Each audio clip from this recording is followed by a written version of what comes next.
Oh, hello. Can you see me? The lighting in here is terrible today. I don't know what's going on. Hang on.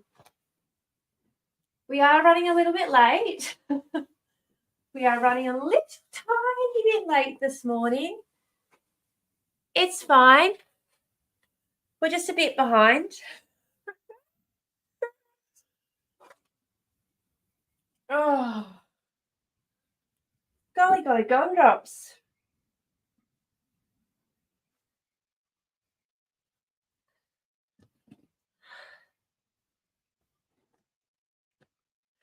Golly, gumdrops.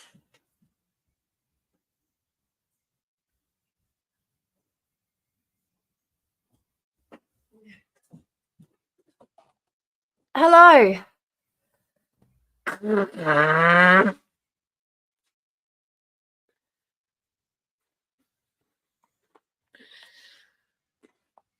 What is going on? What is going on with this thing today?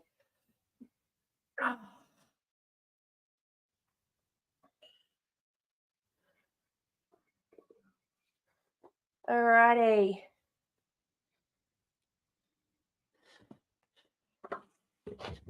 Hello.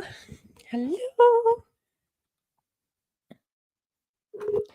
Now I am a little bit chilly.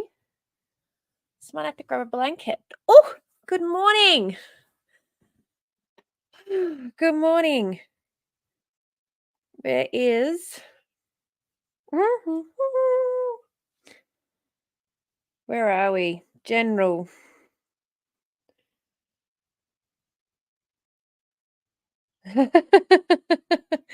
Yes. More women may be psychopaths than previously thought, experts say experts. Yes, I love seeing women in male-dominated fields. That's our good news for the day. That's our good news for the day, ladies and gentlemen, boys and girls, and friends beyond the binary. Now let's just pull up our TikTok quickly. Whoops, because we're going live over there as well. Let's do that. All right. Whoops. Sorry, guys. Hang on, let me just go get the stand. I know, I'm being a pain in the ass this morning. I have got everything is just a little bit backwards. Everything's just a little bit not quite organised. Having a bit of a difficult one this morning. Running a little bit late, but hey, it's not 3 hours late. I'm only half an hour late. I feel like that's an improvement that needs to be acknowledged. Guys, I'm only half an hour late for today's live. It's an improvement we need to acknowledge. Come on. Oh, no matter. Hello. Are you going to, Ames, are you going to jump over onto the StreamYard this morning? Hello, hey. I'm only like half an hour late. It's fine. Hello.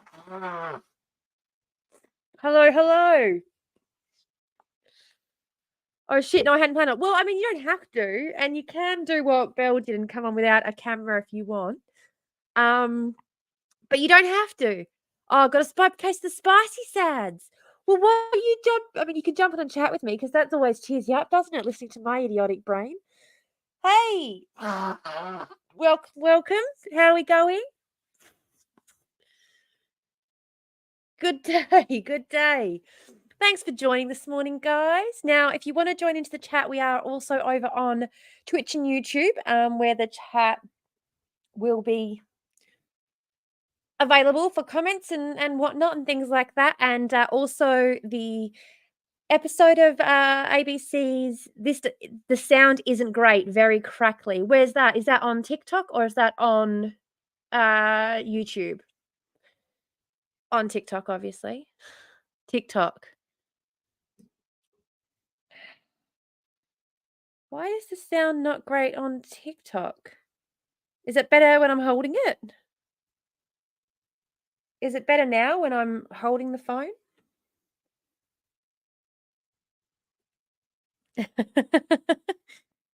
You don't wanna jump on the live? I mean, again, no pressure. I shouldn't ask again when you said, "I wasn't planning on it." I should just leave it at that.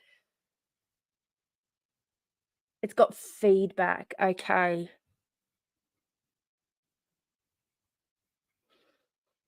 Hmm. How do I take care of the feedback? I'd probably have to plug a pair of headphones into it, which I can do. Let me grab a pair of headphones for the phone quickly.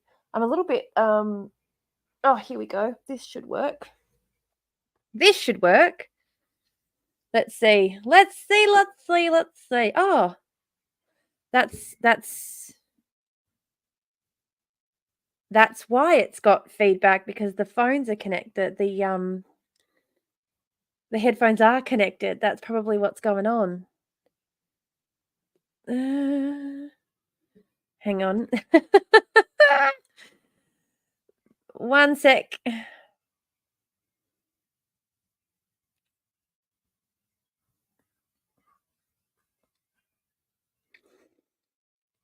All right, how's that? If there's any issues with the sound, let me know. My sleep mask was still connected. I've got this Bluetooth sleep mask which was given to me for Christmas this year, and it's falling apart. It was not exactly. I mean, I would not recommend. It's fallen apart, and the sound quality is terrible. But thank you for joining us this morning, guys. Like, share, subscribe, do all of the things I'm supposed to ask you to do. Give me 10 minutes and I'll jump in. Yay! Yay! Twisted your arm. Let me check the invite link up on the Discord for you in our events tab. If anyone would like to join the Discord, please, please, please feel free to do so. We absolutely love having you here. We would love to have you. Oops. I am over on the Discord. I'm probably the most regular person over on the Discord. No, it's okay. Now like the subscribe, join the feed, do all the things that I'm supposed to ask you to do. Oh no, hang on. I'm going to do a quick poll on here. Whoops, here we go. Which is better for streaming, guys? Which is better to watch streams on?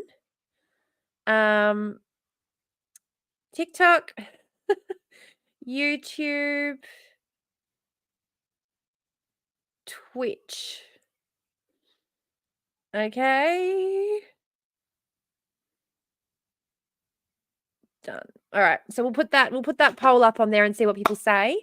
I've popped the link into the Discord if anyone is interested in jumping and joining on.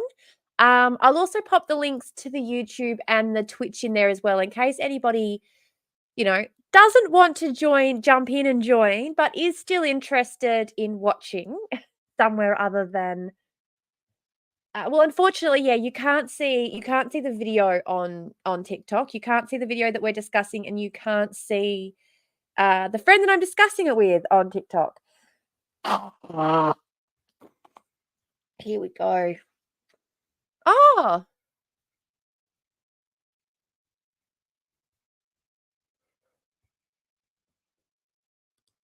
5 minutes. No stress. No stress at all. I'm just going to pop the link to the YouTube in the Discord. Yeah, there you go. You can join wherever it's best. Oh, you don't have to. Don't stress. Don't worry at all. You are fine. You are absolutely fine. Now, I can hear it coming out my headphones. I'm just before we begin, has anybody seen the latest uh, where are we? Princess Weeks has got a new video out on YouTube, which I've got a Nebula subscription, and so I watched it over on Nebula. Um, and it is about what's it about? It's about Sucker Punch, which is, a very I think it's an underrated movie. I don't understand what the hatred towards Sucker Punch was back in the day, but it's fine. It's fine. Clearly, I'm the only I'm not the only one who thinks so. Princess Weeks had a and I was up late, rewatching that last night because YouTube blocked the video. She had some issues publishing it on YouTube. So I was just, doing my job as a supporter of Princess Weeks, and I was rewatching it on Nebula. Um, and I didn't go to bed until 2 o'clock in the morning, like a terrible, terrible, terrible human being. I should not have done that. Absolutely should not have done that. So, ladies and gentlemen, boys and girls, friends beyond the binary, let's get into it, shall we? If you are watching over on TikTok, then please feel free. Oh, sorry for the yawn. Join us Friday.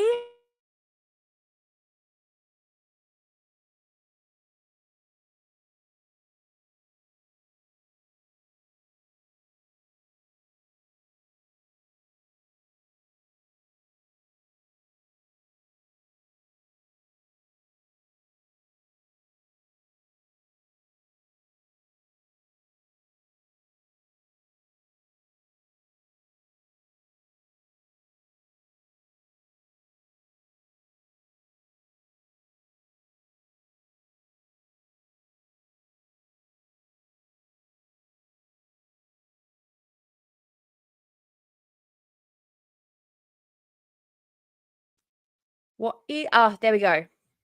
Now, I do live in the country, so unfortunately, the internet's not the most reliable, not gonna lie. Not the best. Apologies, apologies, apologies. But we're doing our best. We're doing our best this morning. Now, here we go. Let me have a look and see what I could access on here. Oh, here we go. Yep. I got so many open windows. No wonder my internet's struggling. Hey, I was just watching your live. I've had a lot of messages like that, Tender. I've had a lot of messages like that.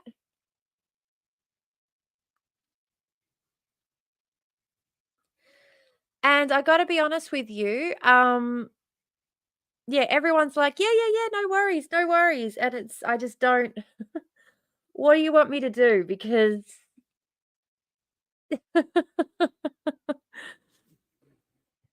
everyone's always like, "Oh, we can help you, we can help you." I'm like, I mean,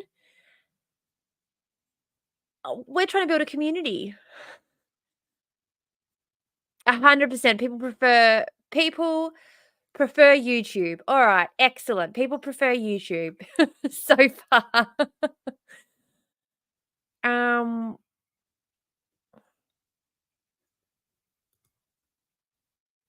ugh, what's in my mouth? I got a hair in my mouth. Ugh. Ah, that's not nice.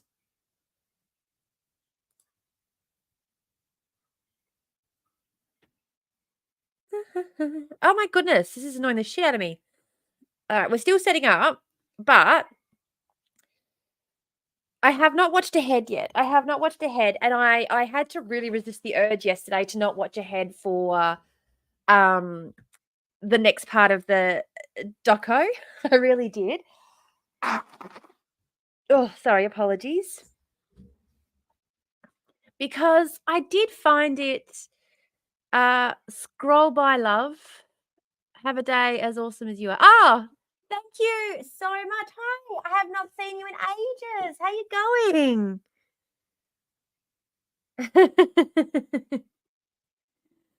Oh, I think this is one of the reasons I'm trying to get off of TikTok because all of my mutuals, like the people who I want to see and hear from, even on my followers tab, it I don't actually jump on the FYP on TikTok. I only go through my followers tab because I follow enough people that I don't need to go on the FYP. But it's still so hard to see the people that I actually follow and want to see from on there. So, how have you been? Oh, here we go. Okay, sorry, I don't know what was going on with my internet. No, that's all right. My internet's been shit today as well, so we might have a bit of a struggle. We'll see how we go today. Who knows? If I drop out, I apologize. I No, it's apologize. I Um, I was yeah. having a bit of a like melting on the couch day, to be perfectly frank. Oh, melting on the couch day. Love And I it. was like, oh, do I want to? Do I want to? Nah, I'll do it. Fine, you twisted my arm. I'm in. How are you? I am tired. Yeah, I saw you saying before that you were up until 2 a.m. What the hell? Yeah. Yeah, I just I've suffered from insomnia since I was a young girl. And it Same. used to get so yeah.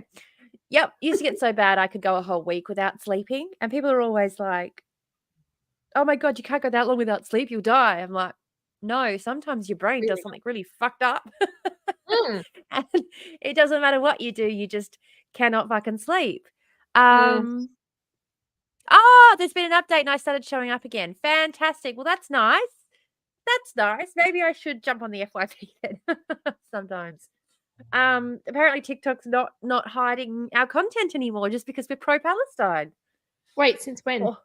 or an I haven't seen evidence. anti-apartheid. I Yeah, haven't seen any evidence of this.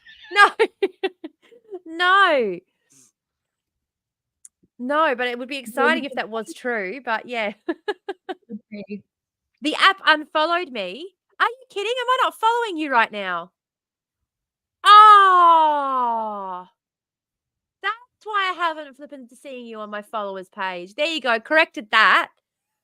It has been doing that. I've actually noticed a lot of people who were following me weren't anymore, and like mutuals. I had a couple of mutuals in the like in the community that I know who I've done work and stuff with, and I'll message you was like, "Hey, I'm sorry. Did you mean to unfollow me on TikTok? Like, is everything all right?" Yeah. And they're like, "What are you talking about? No, I didn't unfollow you." I'm like, "Oh, well, the app decided that you didn't want to follow me anymore." So, Oh, look, I've had a couple of those as well, to be perfectly honest. It's God. nefarious. It is, it's so frustrating. Yeah, I lost a few. I think it's, because I actually have it happen almost every day. I don't know if you have this as well. I'll go in and it will say, "Oh, you've got like 10 new followers." And I go in and my follower count has dropped by like 3 or 4. And I'm like, "So I You're gained." assuming that I have enough followers for that to be an issue. 'Cause I'm currently sitting on my 3rd and ready for my 4th account, to be perfectly honest. That's right. You keep getting banned. You have to keep I starting do. over. I I forget. do. I I hang on. joined. Yep. Let me just have a quick look. I'm currently at 662. Oh, brilliant. But Well, I mean, I've been sitting on my 3rd strike for about, I'm gonna say a month and a half now. I will say the good thing about most of my videos that are gonna get strikes get Mm, held in review. Like, a mm, lot of my videos get held in review, and if I go to try and share it after it's been up for, like, 10 minutes and it's saying mm, this video is still processing, I'll mm, delete the video because 'cause I'm mm. like, "Nah, I they're don't gonna flag it. I'm gonna get an account warning. I'm gonna get." I think they do that with large accounts, but they don't do that with small accounts. They just let you publish the thing. They're like, whatever happens, happens. I'm swinging my Yeah, fists. If you walk into them, it's your fault because yeah. you walked into I'm my swinging fist. my fix everywhere. Yep. I gain Mm, every day and the count remains the same. Yeah, exactly. mm, Sorry. Excuse me. mm, Yeah. Um, yeah, exactly, exactly. It's like that, publish at your own peril. And I do think it is because I've had so many issues in the past that they're mm, like they have to have a human being review my stuff, so it sits there waiting to be reviewed. And I'm like, mm. "Oh, quick, delete it before the human being sees it and gives me an account strike." Yeah, but they also only I think they only do that with larger accounts because for some like larger accounts can always get Yeah. their stuff back so quick. Not have Like you did you not see what happened to Sari? no. She What happened? had 200,000 followers. Mm. She was a TikTok partner. They were, like, flying her out for stuff, and, like, she was a paid partner of TikTok. Um, when year before last, Mm. there was a death in the community that she didn't speak on. She was in community, she was at the memorial, like, she was out in community with community because sorry business, Mm. that's what we do. We're in community, like, she wasn't even online, she was out on country at the time Mm. because that's, Mm. again, part of cultural practice. She had Mm. a heap of people in community. The Mm. problem with TikTok is that there's a lot of mob who aren't really connected, um, but who are Aboriginal, but they're not necessarily connected with community, But they who have a platform because that yeah, yeah, they have a platform because people think it's that a they brand. are yeah, and people think that they are a cultural, expert because they're on this platform talking about cultural issues. Mm. And they started dogpiling on her, and then I jumped in and said 2 things, "You got no idea what it's Mm. like for people in like, in her position particularly," and I said, "I'm out here talking on her, but, like, I'm not trying to talk on her behalf, but I'm Mm. on here talking as someone who understands what it's like and has the privilege of appearing white, and so I don't get the same dogmatic racism that she does when she speaks on issues. Mhm. Plus, you guys have forgotten that there is cultural practice where you do not mention someone's name when they've passed because you risk bringing them forward, like, Yeah. That's what they're you with said you last time. Yeah. yeah. And so there will be people who will not mention it after, someone's Because passed. you're disturbing the peace, the rest in peace part. Exactly, you're disturbing their peace. And so you're talking about someone who is connected to culture, who is connected to community, who is behaving appropriately to that community and the way that they mourn, and Mm. you're dogpiling on her because she's not doing what you want her to do on this social media app that's existed for less than 10 years. Like, Mm. what the fuck? Are you serious? Yeah, wild. And yeah, and when I jumped on and said that, I got dogpiled on. I got Mm. people making hate videos on me. I had darker skinned mob who aren't necessarily connected to community, like, ripping me a new one, and I was just like, "I'm good, I'm fine." Like, you you guys, like, I've got that light skin privilege. Like, Mm. I don't walk through the world dealing with this bullshit, so I'm just like, I turn off the app for a couple of days, and I mean, I get it from and we've had this discussion as well with, Mm. other Amy. I get Mm. Centrelink calling me to check up on me, and I get doctors leaving us sitting there in pain for hours because they don't believe us when we go in to try and get help, and I get the systemic racism, Mm. Mm. absolutely, but I do not have to deal with that day to day, Mm. I can leave Kmart without being harassed because it took Mm. me a little long to find my receipt. The Mm. 2 times I've been harassed leaving Kmart, I was with one of my aunties who's got darker skin than me. Yeah, I remember you saying that. Yeah. Wasn't there something about an umbrella as well? Yes, That's there one of the was. times that was one of the times there was a coffee shop out the front of Kmart that I used to sit at, Mm. and whenever I would see someone from community leaving and the Mm. Kmart lady who is very racist, I know her, Mm. like, she is a fucking racist. She's the one who was harassing, um, my auntie when we were leaving, Mm. and, I mean, there's a few different instances where it happened, but in this particular instance, this guy was on his way to sorry business. Like, there had been a death in the community. There had Mm. been, like, a lot had been going on. They were distraught. They were coming in and out of Kmart because um, they were trying to find something, like, for one of the Mm. kids. They were trying to find something for one of the kids to wear, and they were going in and out, and he had this umbrella with him because it had been raining, and he Mm. walked in with it, this big flippin' pink colorful umbrella that they don't even sell at Kmart. Mm. And then when he turned around to walk out, she stopped him. Because he somehow stole an umbrella that they don't sell. That they don't Yeah. sell. And he said, "I walked in with it." And she said, "No, you didn't." And I got up and I, like, confronted her and said, "Yes, he did. I've been sitting here for an hour having my coffee. He walked in with that umbrella. And then they got the security guard in and they tried to make him go back and watch the security footage. And I just stopped and talked to him. And then I said, are you okay? You do not have to go with them. They have no right to detain you. They have no right to make you go and watch that security footage. You are allowed to leave. He is nothing but a scarecrow. You're allowed to leave. And if they have an issue, they can call the police and provide whatever evidence they can find. They have, there's no reason.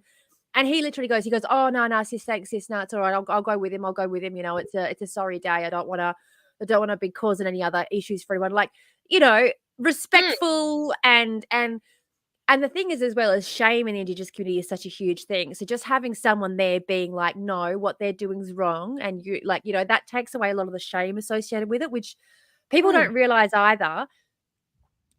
One of the reasons that you get so much aggression from people in the Indigenous community is because of shame. Like, you do not shame someone. Shame is such an awful, like it's a powerful weapon. Yeah, it is. It's a weapon, and it's not okay. Like, you would never. It's one of those things where it's like, you do not get the best out of people when you're shaming them. You do not, like, we don't. Sorry, hang on. I'm just gonna blow my nose off camera. 1 second. My nose is just like.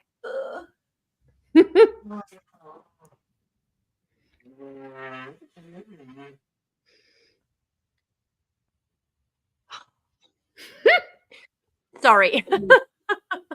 I should have just muted it. I don't know what my brain is thinking today. But yeah, like, even it is absolutely, and even on like posters and things talking about how to talk to mob about, you know, negative thoughts and depression and that sort of stuff.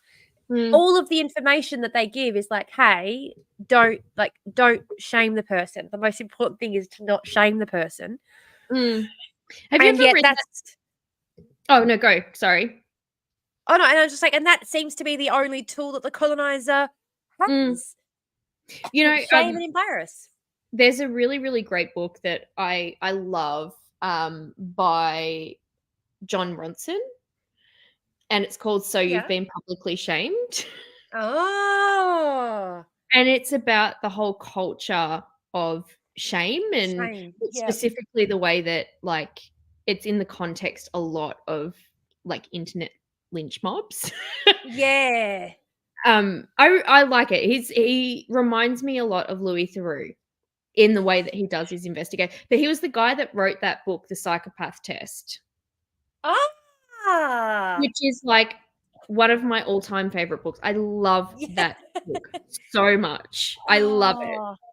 I need to reread that. It's been a long while. Yes. Excellent. You have to put it in the recommended book list. You got to put it in the recommended book list on the Discord. I can find the Discord. No, I'm kidding. I'm not Emery.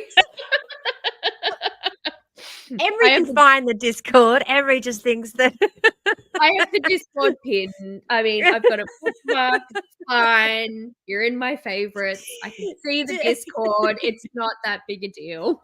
I set up the book club. Did you see? I set up the book club. Honestly, I have to be perfectly frank. Like, the last couple of days, I've just been, you know, when you think you've hit rock bottom, yeah, and then you're not at rock bottom, yeah, and then suddenly you realize there's quicksand under your feet. yeah. That's been the last couple of days, which is fun. Yeah. It'll be fine. I will be fine. But it's one of those things where I've just been like. Monday, like, I think I was going to jump on with you on Monday, and then I ended up being like, nah, fuck it, I'm going for a swim. Good on you. Do what you need to do for your mental health. Absolutely. Oh my God. Can I divert for a second though about something very, very funny that happened today? That is what we do here. Okay, so I don't know if I'm going too deep into the law. Also, I wish that this could be like, you could stream directly to TikTok so the conversation could be in actual context. Oh, I know. Because I'm about to like maybe throw a couple of grenades. Are you allowed to live stream on TikTok with only 600 followers? Yeah. Oh, you are? Oh, excellent. Yeah. They used to not let you unless you had 1,000, which I guess they realized was It's stupid. But I think they dropped Yeah. it back to 500 because I remember looking at my phone about a month and a half, 2 months ago, or whenever it was, and I was like, oh Yeah. shit, I can go live. Um, Which makes sense because like only a small percentage of people actually make it out to over 1,000 followers on that fucking yeah, app. And how yeah. it's supposed to make money? That's how they make all their money is with us sending each other gifts over live. Yes. But Yeah. Sorry, continue interrupting when you. you do you follow that the TikTok commie Rathbone? He's like Yes. the dude with the really, really curly hair who's like he does the skits and he is basically doing commie education on TikTok. I Rathbone If you sounds if you saw familiar. him, I am sure that you would recognize him. I'm sure he would have been across your Facebook, I mean No your TikTok doubt. TikTok for for sure. yeah, no doubt. Yeah. So a couple of months ago, like, and I always was a bit like, how does a commie get that many followers? Considering everything that we talk about is always, I'm not going to say, Yeah. but I was always a bit like, anyway. Then back in, I think it was November, he and a bunch of other influencers, including Sean King, which that's another tangent that we need to go down. But do you know Sean Yeah. King? Not off the top of my head. He's Telcom X. Oh, yep. Do you know him? You know the guy? Yeah, I know who you're talking about. Yeah. Yep, you know who I'm talking about. Anyway, a bunch of them were invited to go to Doha, the Doha Economic Forum, like a bunch of influencers Yes. No, to talk. I do. I know this is where I know Rathbone from. This is Yes. how I know him. Yep. Yeah, I know Wait, exactly who you're talking about. wait, that's how you know him? Yep. That's how. That's how I know him. Yep. Okay, great. So Yep. obviously at the time I was like, You've jogged my and then memory. and he did that video about Salma and he's like, Uh-huh. I've never heard of you before, basically, and we're all talking about your video. Yes. Anyway, so after that happened, like, I don't know if it was because of some of the videos that I did in response, but I haven't seen him on my For You page. And Yeah. I like to do a little bit of an Overton window check. Yeah. And so I had a look this morning, and his most recent video is him sitting out the front of what's that grocery store in the US? It's a is it Whole Foods? Yep, they've got Whole Foods over there. Yep. It's Whole Foods or Publix or Papa something. And he's John's, something like that. whatever it was. Yeah. Yeah. Anyway, he's sitting there and he's like, you don't have to pay for pizza if you don't want it. You can just walk out. It's owned by Amazon. I was like, Fed. I knew it. You're a Fed. Yep. He Fed is. vibes. Fed. He absolutely vibes. is. Who goes to the World Economic Forum as a commie? The World Economic Forum was literally established to uphold the interests of private corporations. Like, Yeah. who's interested in anything that WEF says if you're actually a commie? Like, I don't give a fuck. I don't give a fuck. The WEF Right. could go and, like, jump off a fucking bridge for all I care. Who the Yeah. hell? It's the same thing when Johnny Harris made a video in conjunction with the World Economic Forum. I just went, oh, blocked, delete, not interested in anything else you've got to say. Fuck off. Fed flags. Absolutely. But I was Absolutely. pissing myself laughing though, because like I have all of these different like Overton window checks that I do periodically, and I think I've told you about one of them, which is called someone in my TikTok comments dubbed the Osteen window, which is where I go and check in, as in Joel Osteen, and I go and check in and see what's happening in like evangelical Christianity. Yeah. But I've got a new See one. how bloodthirsty they are. Yeah. It's an unnamed as yet, but I need to come up with a name for when you actually go and have a look and see what all of the influencer commies, like where the window is shifted to. Yep. Because this morning I was like, feds tell you to commit crimes on camera. They will do that. They will tell you to go and do a crime because that's what they want. They want you to go and do a crime so you can get busted. Absolutely. I the other thing I used to think when I was new to TikTok, I used to get really frustrated because I'd go viral Mm, and I'd get like, 1,000 new followers mm. overnight, or I'd get, and it was quite frustrating. Like I hated going viral because whenever it would happen, I would have to get off the app for like a week because it would just I get inundated with hate and abuse. Same. Yeah. Um so I hated going viral. And then but at the same time I'd be like, why how on earth are people on this app who are talking about this stuff? How are you sitting there with 100,000, 200,000 followers? Mm. Like, I'm not talking about the ones who, like, there's one girl on there who does the skits, the workplace skits, where she's Oh, you're talking about the one that's like doing more for class consciousness than like most of the podcast bros. yeah, Yeah. absolutely, all the podcast bros, because she's like, no, it's my lunch break. Like, no, I'm going on holidays. I turned my phone off Yes. because I was on holidays and I knew you would annoy me. Like, yeah, absolutely. That one. Like, I Yeah. understand why people like that who find a comedic approach to discuss these topics and do those sort of things. I understand how they have as many Mm, followers as they do. mm, But the ones who are out there, like, like us, just like mm, talking shit, and I was just like, how the fuck are you people sitting there with like 200,000, 300,000 followers? It doesn't make any sense. mm, And like, I'm in a group with another creator started it. It's completely dead. Like it hasn't, nothing's happened on it in ages. But mm. there was so many. What's it actually called? I'll find where. What's it called? On no, what is it? Which one was it? I can't remember which of the TikTok Creator Solidarity was the name of the group. It hasn't been active in over a year now, but Mm, she started it, and the amount of people who joined the mm, group, we were on there, we were chatting, who then lost their accounts, forgot, like decided to get off TikTok, like just couldn't do it anymore, is mm, most of the mm, people on there just couldn't, like, they're not even on TikTok anymore because it just kills the soul. And then you see these mm. other people with like thousands and thousands and thousands of followers doing the same thing. It's like, you are a plant, you are a psyop, you are there to you're there to Yeah. distract from the actual message, from what we actually should be doing, from building. And I get people messaging me now in particular. I get a Mm, lot of people messaging me trying to get me to sign up to their representative, like to join their management team. mm, And every single time I get a message, I'm just like, I'm really sorry, but I refuse to have anyone hamstring anything that I say in any way, shape, or form. I will mm. not. I Yeah, will. no. I don't.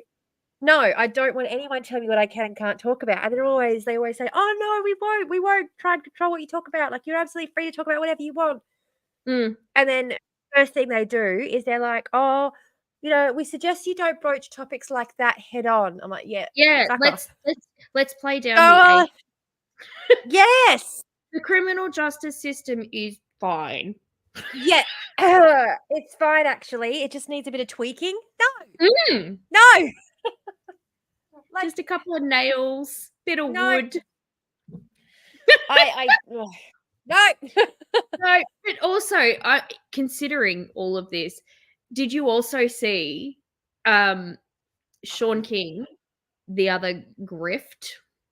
Did you Ah, see the most recent bit from him? no. What happened? Oh god. My God. Okay, so today and yesterday, Mm. so he on the first day of Ramadan became a Muslim. Oh. Yep. The next day, like literally today, and you can go and look at Yanagar. I can't pronounce her name, but she's a absolutely fabulous creator and so switched on. I believe she's Iranian, but Oh, she's yeah, been yeah. 10 toes down Palestine, like calling everyone out. She was one of the first people to call out Rathbone. But she this morning did a TikTok Fucking showing Rathbone. that, Yeah. I know, right? She did a TikTok showing the ticket prices, and the name was like, it was an uncensored iftar meal. So he's converted a day ago, yesterday or the day before. It was like 2 days ago, Sean King, and already Today, he is grifting, selling tickets for $160 a piece to listen to him talk. Like, it's mind-boggling. Yeah. Yep. And I remember It- I did a video about Sean King, and I was like, we should have listened to Black women when everything happened with Tamir Rice. We should have fucking listened to them, and we didn't. And now, Yep. look what's happening. Yep. Anyway, 100%. anyone that can go viral, anyone that picks up and is able to maintain huge followings with representation and gets like sponsorship deals, I'm just like, Nope. there's some compromise happening there. The people I've been approached for sponsorship deals are like those small businesses who are like, will you wear my jewelry in a video? Will you? And I'm always like, no, sorry. No, sorry. Like, I can't exactly be wearing, and like with I'm not even kidding though, with like Indigenous creators, I'll promote their stuff for nothing. Like every day of the week, I will promote their stuff for absolutely nothing. But whenever anyone approaches me and is like, oh, we're a business who make fine quality jewelry, and I'm just like, no, because unless I can see your production method from start to finish, I can't support your business. So that's why when like mob created businesses, I'm like, yeah, any mob owned businesses out there who want a shout out, by the way, I will just say that my DMs are open. Any mob owned businesses who want a shout out.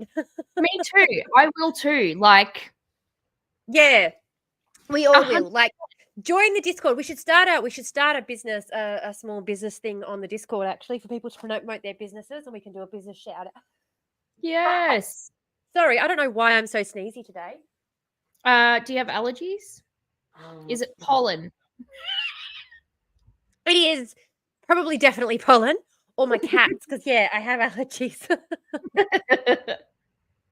I feel like most of the jewelry ones don't actually check who the person is before suggesting it to. Absolutely.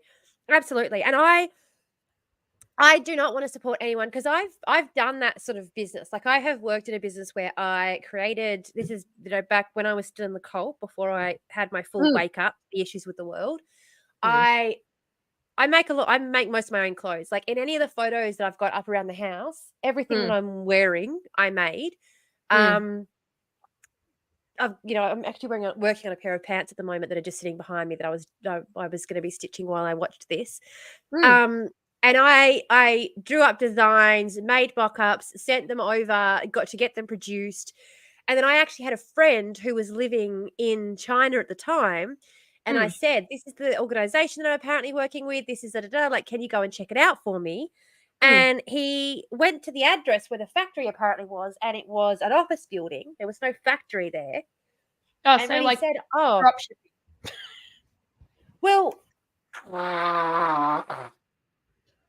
they do that so that if you try to see the factory and the conditions without warning, you can't. They're like, oh, this is our main office, but we can take you out to the factory, and then they can warn ahead and make sure that the kids aren't on the factory floor, that, there it isn't overcrowded, that it's, and that's a big red flag. And I had gotten all the certificates and stuff that said that they made according to Australian manufacturing standards. Like, I'd gotten all of that together. But of course, there is no restrictions. There's no guidelines in Australia that people who are producing goods and selling them here have to ensure their workers have any sort of dignity or quality of life. We don't have any sort of guide, which there's the theoretical like slavery standards, but the restrictions to who that applies to, the modern slavery legislation, the restrictions of who that actually applies to is like mega corporations, like big corporations, not small operations. And even in those larger operations, they often break up their production into smaller factories so that they can, they can have the factory that you get to see if you go there for a visit, and then they have the factories where the bulk of the work is being done. And because my friend lived over there for many, many years and spoke the language fluently to the point that people thought that they were born there, they managed to actually talk themselves into being able to go and see one of the factories and managed to take some sneaky photos and things. And the conditions were horrendous. Like, they had piles and piles and piles of like discarded scrap fabric in one area that I was just like, that's a fucking fire hazard. That is a fire hazard. Like if I saw that in any business operation, I'd be like, I'd report them, like regardless of whether or not they had people working there, because that's a danger to the people around you as well. Like, you know, it was just, and that was just the tip of the iceberg. You know, they had small children working there. They had, like, it was just, and I was like, no, that's it. I can't. So I know that it doesn't matter how hard you try. If you are getting stuff produced offshore, it is really hard to do your due diligence. It's really hard to make sure that the people who are producing the goods for you have a good quality of life. It is really hard to do it ethically. No, but it's not ethical. Like you can't do it. I'm going to make a sweeping statement. You cannot do it ethically because, like, if like, and this is what I keep circling back to, and I've watched, like, I don't know if you watch, if you've seen, the dude Sustainability Made Simple. He lives in Australia now. He's got a background of working for the UN, but his whole thing is about like greenwashing in the fashion industry, and he talks a lot about fast fashion, and some of his stuff is pretty mid takes, but it's really interesting what he has to say about these factories, because he's like, if you are buying a piece of clothing for $15-20, how are you getting that piece of clothing? Like, how are you getting that piece of clothing for that price? Like, and that's where I land back to, because it's just sort of like, no, there isn't a way. Like, no, and it is. I remember back in the day, we would easily pay $90 to $100 for a pair of jeans, and it was just like, that was, you bought one pair of jeans and they lasted you all year, and yes, you had to pay $100 for them. And now we expect to be able to buy new outfits every other week, and we want to spend like negative $20 on it. And it's just our idea around what things cost and what things, and it's like, someone is paying the price. Someone is paying the price. And we used to do so much more clothing manufacturing onshore. You know, Bonds used to produce all of their clothing offshore. And then when they went offshore, Q Clothing was the largest offshore manufacturer of clothing. And then they started producing most of their stuff offshore. And it's just like, sorry. That's Scratchy okay. eyes now. It's just fucking ridiculous. It's all ridiculous. I fucking hate all of it. And like $1 for a shirt at Kmart.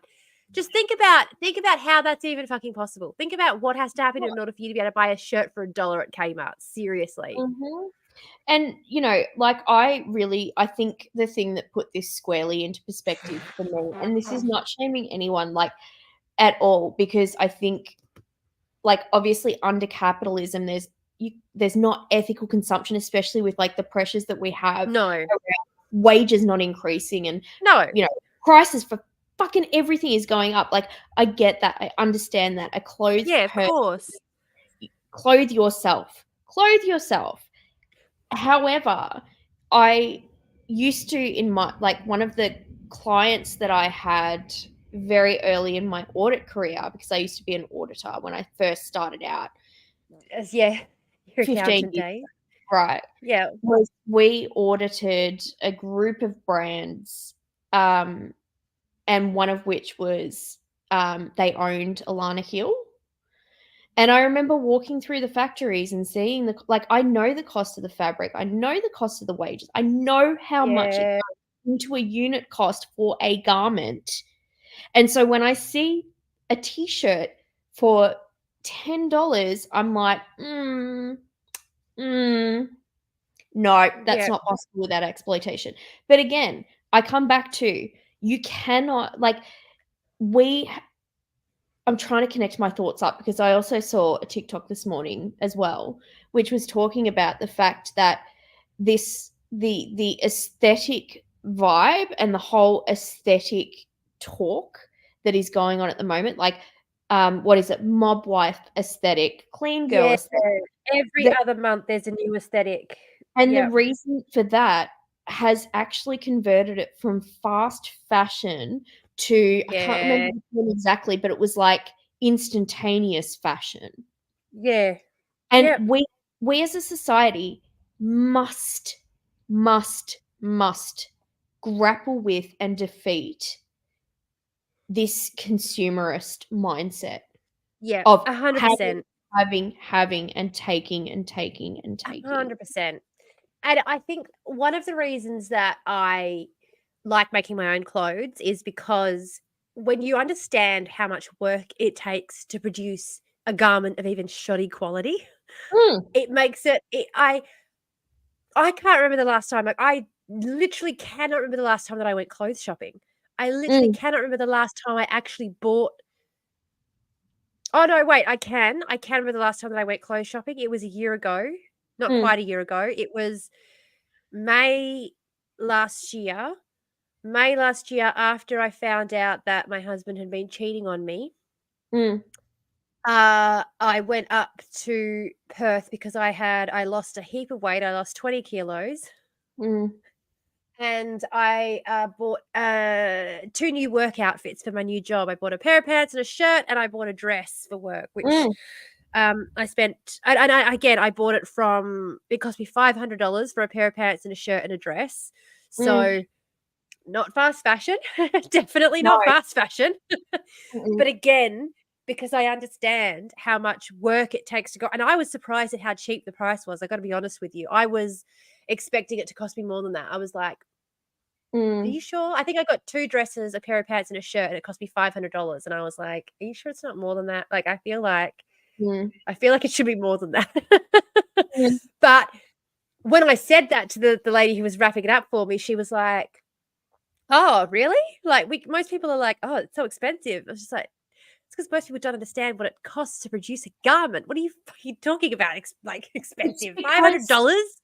it's because we have been so hardwired as a society and as a species to remove labor, to Yeah. remove like labor To becomes this devalue labor. labor To becomes a devalue labor. it Oh, becomes you're this frozen, nebulous. or have I frozen? Have I? Did I freeze or did you freeze? I don't.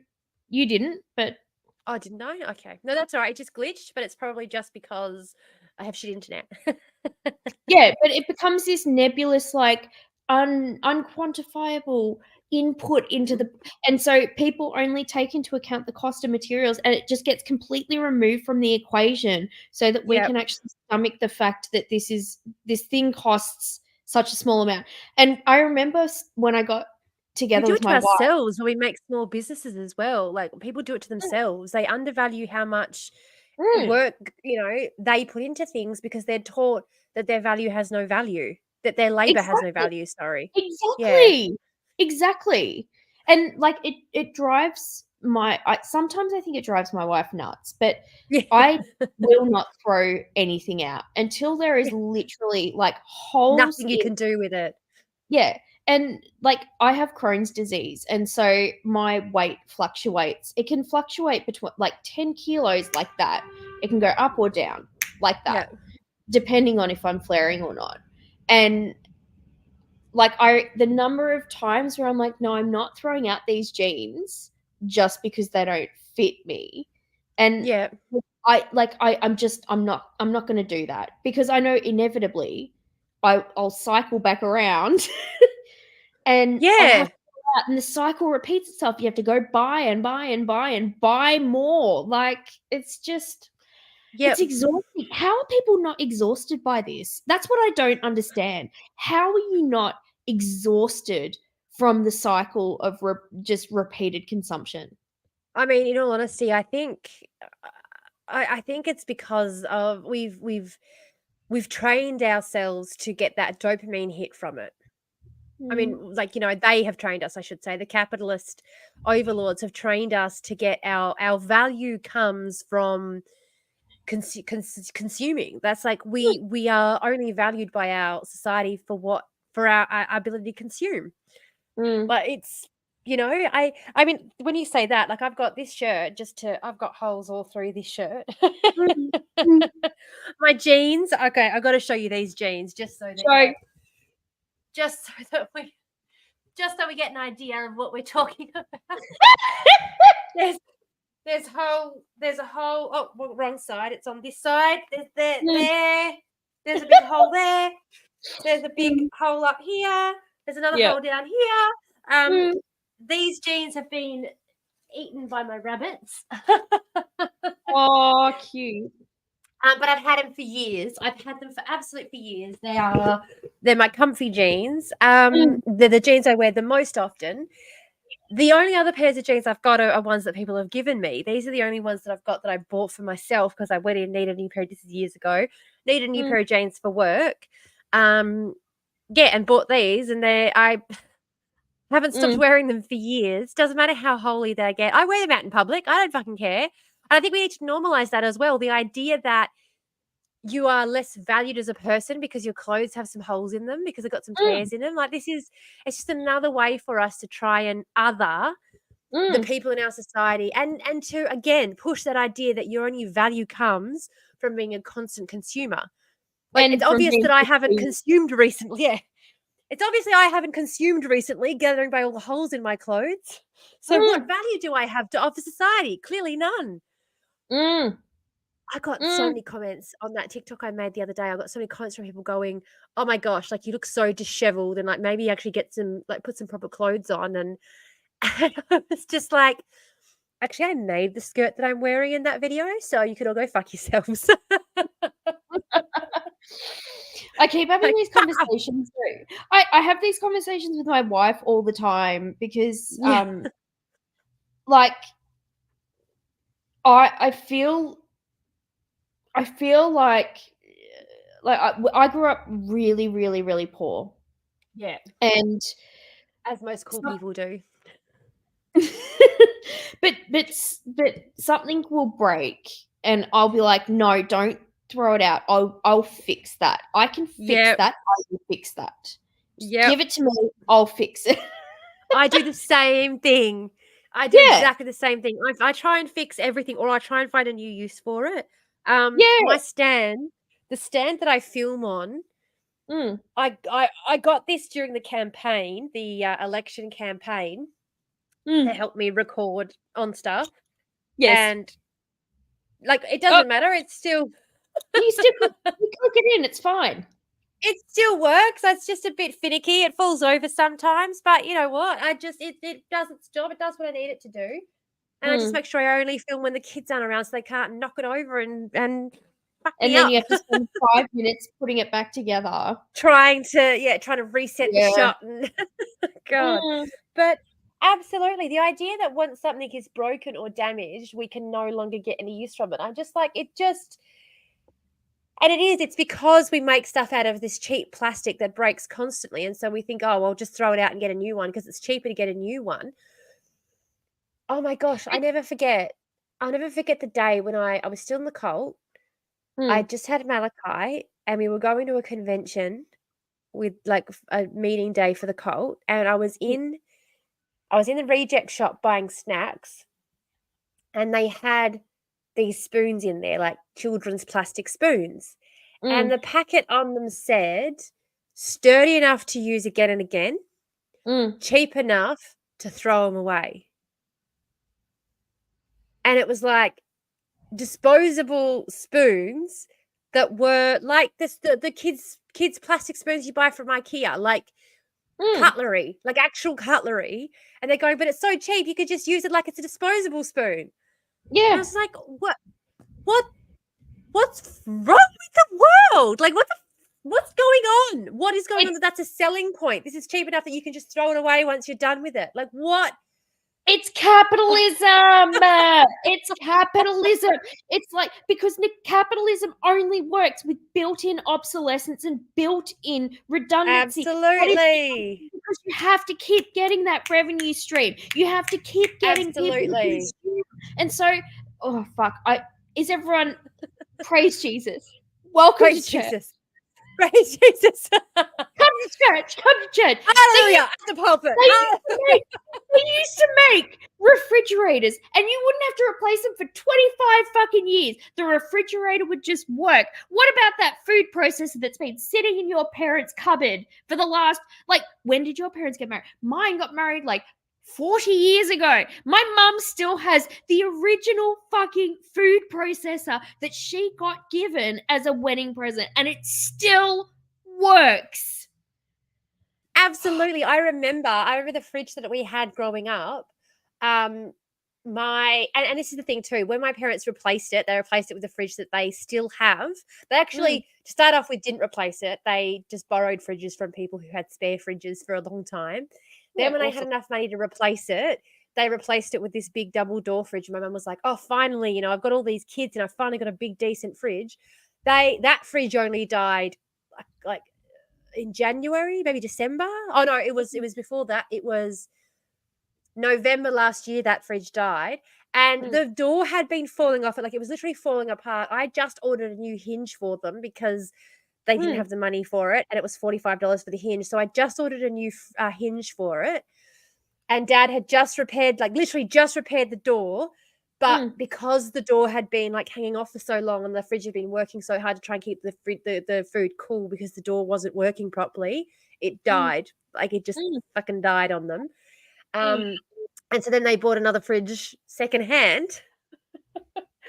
And that's the third fridge they've ever had in my entire life. And I'm old. I'm not going to say how. It's fine. I'm 36. But I remember the fridge we had when I was younger. We used to have to stick towels underneath it because the fridge would leak. Yeah. So we used to stick towels underneath the down the bottom of it. Like, and that was fine. We just did that. We just did that for years. Just stuck towels under the fridge. And this fridge that they had just recently had to get rid of. Hey, Callie. How you going, Shay? I don't know. Do I use Callie or do I use Shay on here? I'm always like awkward about using people's real names when they maybe don't want me to. Smoko, hey. Hey, girl. Jay's fun. Okay, no worries. Cool. Hello. But yeah, like this, the fridge we just had, the door was falling off and they still kept it. They still kept using it because what is the point? What is the point of just, it just doesn't make any fucking sense to me. It doesn't make any. Okay, here's my question, right? Okay. We've been talking for an hour again and we still haven't started. It's good. Fine. It's fine. Fine. Okay, here's my question. Okay. Have you seen, like you would have seen the Nara Smith, like making everything from scratch, kind of like trad wife? You've seen that discourse? Yeah. Okay, without jumping in, I just want to know what your gut check is on that, because I'm having a very different reaction, I think, to what a lot of people are having. Oh, really? Okay. Well, I first became aware of her content because another creator who I follow, who are a same-sex couple, they were recreating some of her recipes. And so that's how I first found out about this person. Can I have are they on TikTok? They are on TikTok, yes. I want to follow them. I want to see the recreations. All right. I'll send it to you. I mostly watch them over on YouTube, but yeah, I'll send you they are on TikTok. I'll send you their stuff. They're fucking hilarious. They are the best. They're absolutely the best. She's actually one of the ladies is coming out with a fitness app because she's a personal trainer, but she was getting a whole lot of people harassing her on TikTok because they were using her body as inspo to not eat. And they were sort of going, how on earth can you be a personal trainer? And it's like, because people come in all shapes and sizes, and what someone looks like doesn't necessarily determine their health or their fitness or their strength. And this person is a fit, healthy, strong woman who carries quite a lot of weight around her middle and is perfectly happy with that and does not give a shit what anyone has to say about it. And she's come out with a fitness app. And honestly, it's probably the only fitness app that I'll ever get because I hate watching these people who just look like they could like replace the Victoria's Secret models trying to tell me, you know. Like, yes. Fuck off. I'd much rather have someone who looks like a real person. Like, that goal is achievable. I can do that. Like, I can't do whatever the fuck that other person's doing. Like, fuck off. But she's so fit and she's so, like, they're just so, Anyway, they're a lovely, lovely couple. Mm. Yeah, that's how I became aware of the discourse. And my initial feeling for it was just like, well, if there's recipes and stuff, like as I said, I haven't been on her page. I don't know what the comment section's like. I don't know about the community or anything like that. Mm. But if someone's providing recipes for people, if someone's providing like, I think especially at the moment, because of how expensive food is, it is cheaper to make a lot of stuff from scratch. It is cheaper to go and get the flour and get the eggs and make your own pastry. It is cheaper. I feel like that's a resource for people. And I don't know, like I said, I know what the community's like. I don't know what the individual's like, but I just know that when this person was recreating their recipes, a lot of people in the comments were going, this person's really problematic. And I'm just like, okay, but we're not following that person. We're following this person who's recreating the recipes and and I don't know. I feel like sometimes we get a bit too focused on the wrong things. Yeah, so I think there's multiple levels for me, and I've been mulling over this for the last chunk of time. You probably have also been to the community and understand a little bit better what's going on within that community than I do.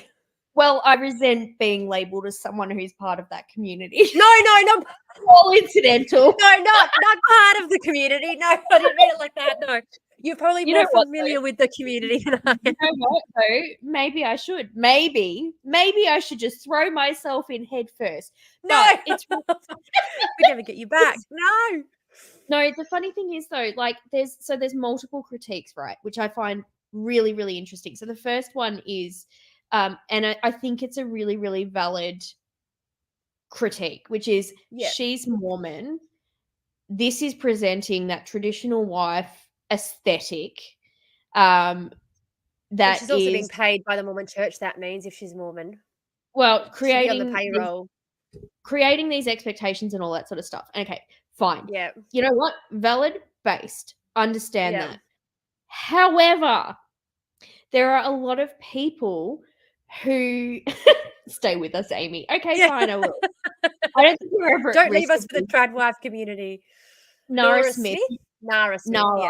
Yeah. Nara. So then the second thing is, it's just really, really absurd to see people pile on and basically say, like, just dismiss everything that she's doing as being just like, oh, she's a trad wife. No, she's a content creator, and like homemaking. That's work. Like, what happened to all of the feminists who were saying that the work that is done within the home is work? Like, that seems to have been erased. But the third thing, which has like been mulling in my head, was at what point did we become so disconnected from the way that our food is made that it is offensive for someone to make something from scratch? So it's very, very multi-dimensional. And so every time I see when I see them pop up, I'm like, it's fascinating. It is a fascinating snapshot of comments and reactions, because honestly, I think and there's a class element as well when it comes to the trade-off of like time to actually do things from scratch. But also there's a knowledge thing that's missing that is not inbuilt into the way that we've been educated. And so a lot of people don't know how to make jam, don't know how to make bread, don't know that is something that is quite actually simple. I make my own jam. I make my own bread. I make my own jam. I make my own, and this is the thing that I find so shocking as well, is that I'm like, well, what would happen to me if I started posting that stuff? Like, I'm not a trad wife. I'm a single woman, single mother of 2. What would happen if I started like showing me making like what do you call it? The lily pillies have just finished blooming. We've got a whole heap of like bush cherries. I was thinking about making some jam and posting it and showing people how to make traditional jam. But now I'm like, what the fuck? What's going to happen to me if I do? Right. I feel like, and this is what makes me circle back around, and it reminds me of a video that you did a while ago where you were talking about how, I can't remember the exact words, but you were talking about like the whole hunter-gatherer dynamic, and like if my parents were around, they'd be hunters. I can't remember exactly what you're talking about, but Jacinta Price was talking about the referendum. Yeah. It was around that time. I wish I could Yeah. remember exactly what you're talking about. But we like to look at that content and go, that's like anti-feminist. It's, you know, it's all this stuff. But there's a middle ground that we absolutely have to hit, I think, Absolutely. as a society, because the other side of that is companies and blatant consumerism and making us believe that we actually have to defer, and we Yep. ignore cultural knowledge, we ignore Yep. how to sniff the land, how to, do all of these skills that are honed over generations and generations and generations. Absolutely. And it feels like a like white supremacy and class warfare is all I'm saying. Absolutely. And I do think as well that a lot of people, I saw a lot of discussion around privilege, like, oh, check your privilege, and everyone has that. And I'm like, yeah, but also if we spent, and again, I'm not at all like, if we were aware of how much cheaper it would be to buy Mm, the produce that's bad, like buy the produce that's no good for selling as whole fruit, popping it mm, in a pot, boiling it down, adding some sugar. Like if we understood how much cheaper it was to produce jam that way, we might mm, understand that people who are doing that don't necessarily have more privilege than us.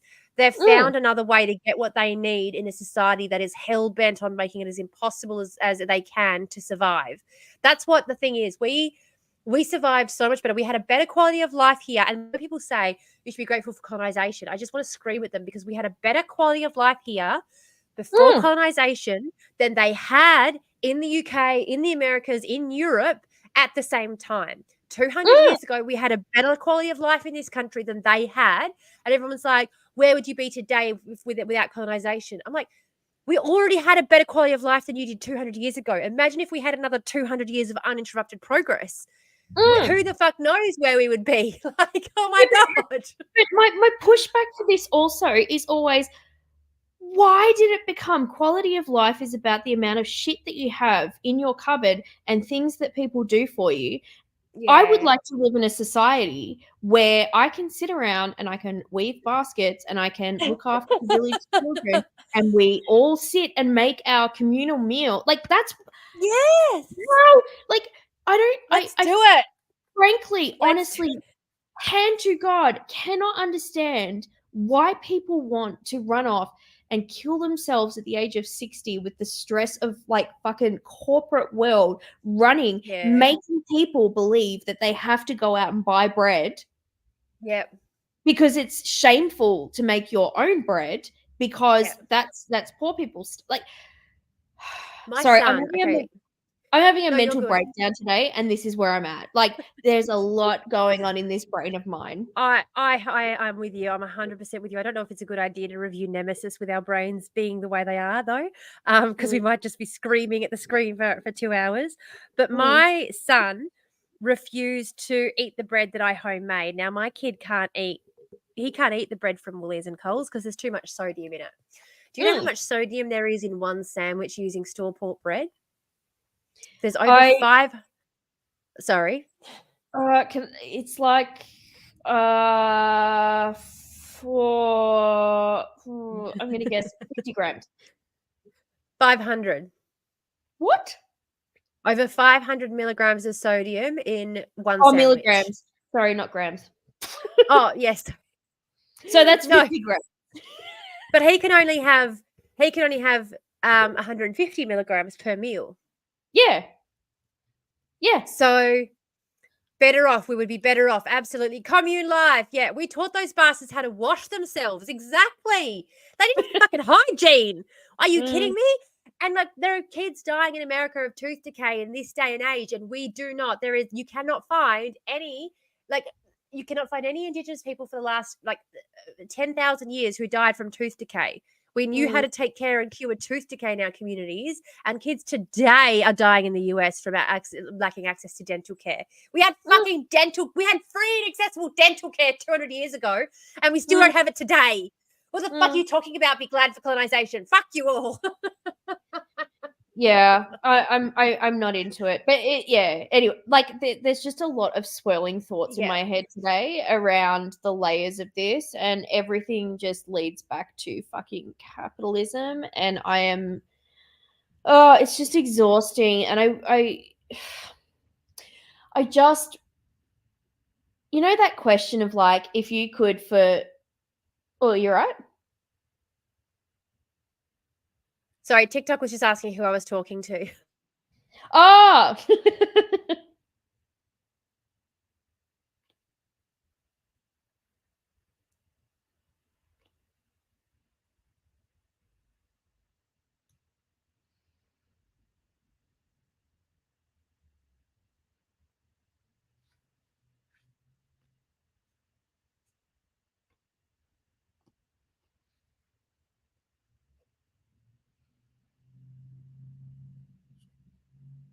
You can keep talking while I'm doing that. Like, you don't have to sit there silently while I'm talking to them. Oh, no, it just feels weird. I can't even remember what I was gonna say. My brain glitched out. No, I think that's kind of where my brain's at the moment, is just I'm none of it has to be this way. And the only reason, No. and like I think this morning I did a little TikTok of like my all-time favorite album from like last year, but probably in the last 10 years. Have I bullied you into listening to it yet?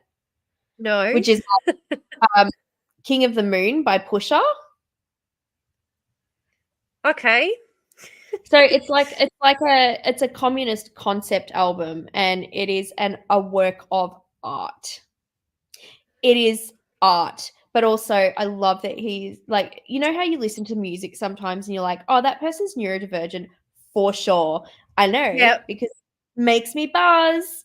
Yeah. That album It gives me the happy is tingles. end to end. No, but the whole thing is like it steps through all of these different mechanisms that exist in society, like, you know, company towns, which is what sparked all of this off this morning, is like the whole idea of company towns and selling your blood, and you know, Yeah. Have you read Octavia Butler, The Parable of the Sower? yes, so So, good. so good. So good. And again, Black women, listen to what the Black women are telling us. Yep. God almighty. They have the knowing. They have the knowing. They can foresee it coming. She wrote that in the 80s. Mm, She wrote that in the 80s. Like, yep. Yep. it is 100% showing the breakdown of our society, and she wrote it in the 80s, and it's what's happening today. 45 years ago, 50 years ago, she wrote that fucking book. Mm, And it's happening. It's happening all around us today. Like, they recognize the patterns. They see it coming. mm, Everyone goes on about Margaret Atwood, and I'm like, Octavia Butler, what are you talking about? Margaret Atwood had no idea what was going on. Octavia mm. Butler knew exactly what was happening. Well, you She know could why see it coming. people like Oh yeah, Margaret Atwood? Because she's white. yes, of course. White people like white people.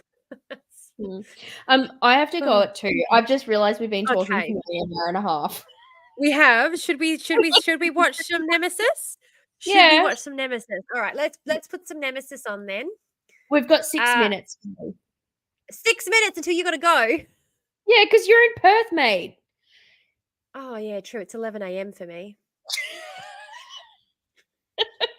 I I forget. was not I wasn't anticipating ranting for an hour and a half.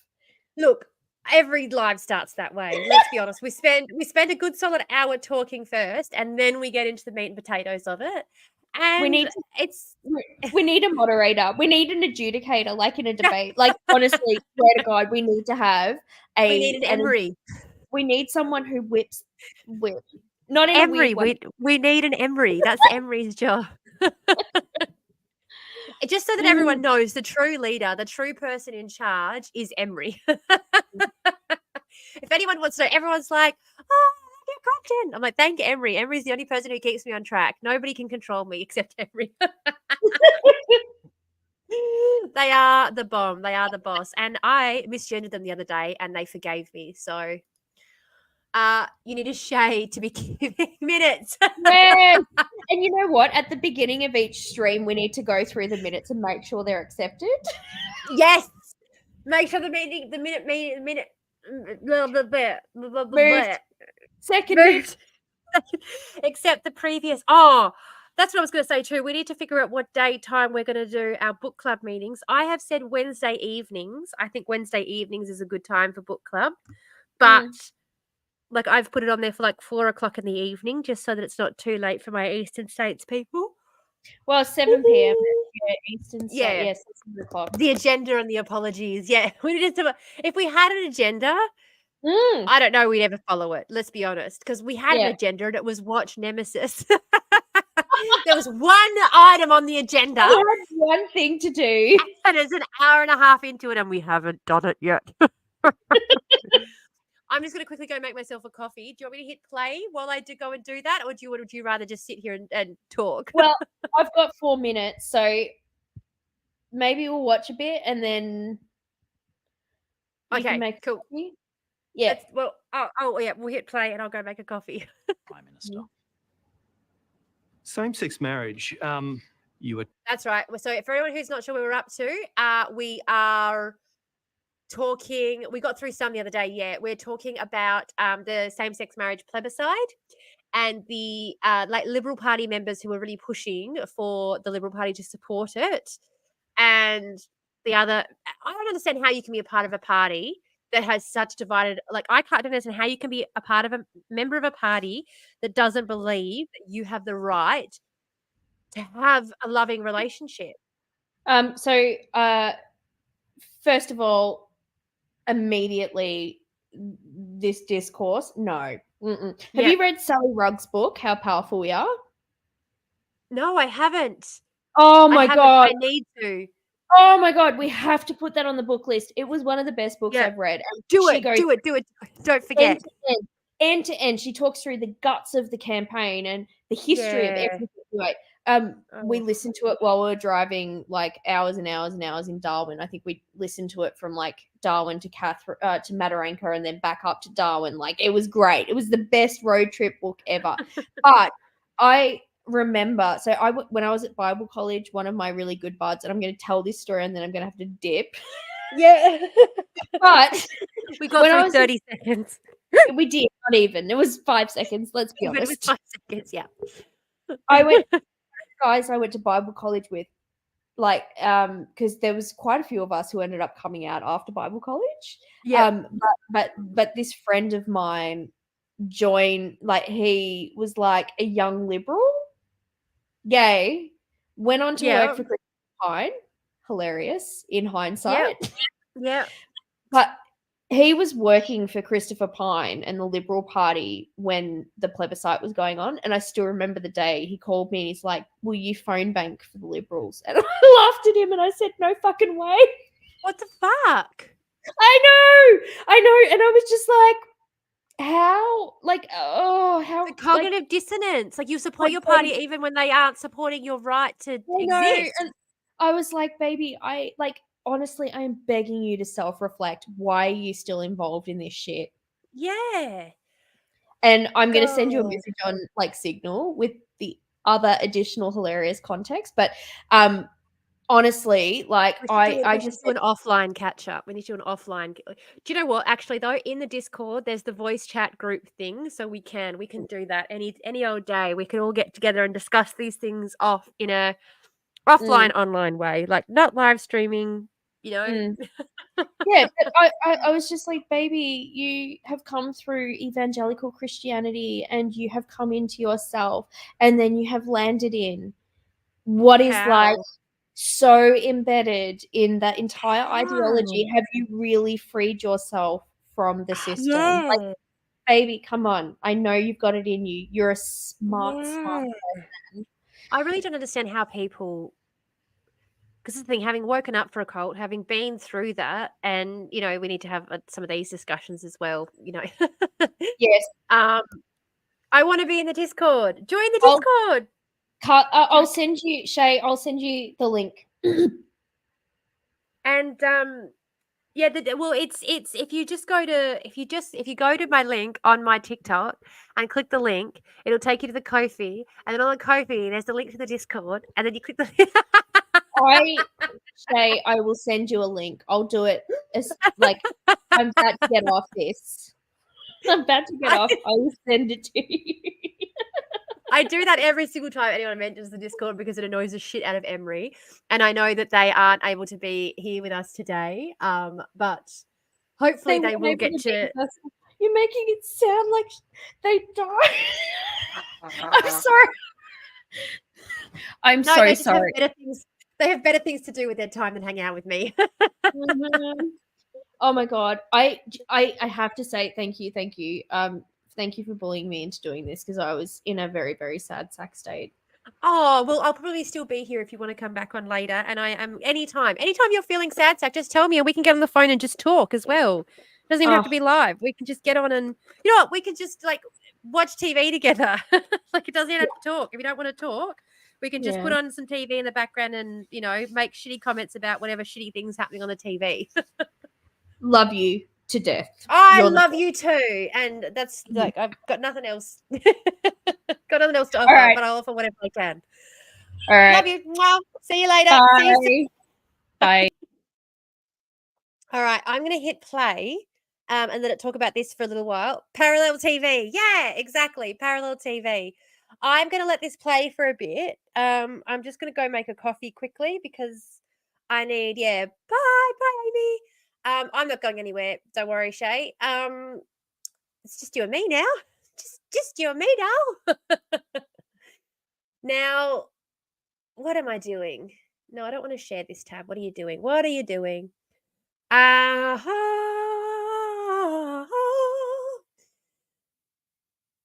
Oh, what are you doing, Tamara? Get on with it, would ya? All right, pressing play. I need to figure out how to download these. Same, but I'll take it with me. Oh, you got to go too, do ya? All good. Oh, no, you're making a coffee. Hey, all right. So I'm going to hit play. I'm just going to move him to the front of the screen for a bit while I go make a coffee. And I will be right back. I'm avoiding parent autism quizzes. How autistic is my kid? Honestly, I hate that shit so much. Like, you know, oh, you're making coffee. Yep, cool. No, I hate that so much as well because it's just like my kid's autistic enough that they need help. What does it matter? Like, stop. Just look at what help they need rather than trying to judge how autistic they are. Just go, what help do they need? What help? Hey, food and wine. How you going? How you going? How I saw that you had a decision made handed down the other day. I hope everything was in your favor. I hope that went okay. I was going to say, I actually got, hang on, I'm just going to move to the forefront over here quickly.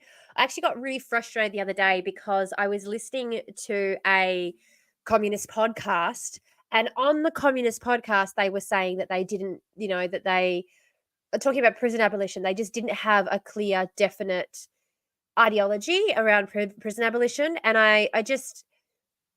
it frustrates me so much when commies don't understand their own ideology enough to be able to infer what Marx would have thought of the prison industrial complex. Like, he would have been anti it, guys. He would not have been in support of it in any way, shape, or form. I'm guessing since you're still online, I'm hoping that means it all went in your favor.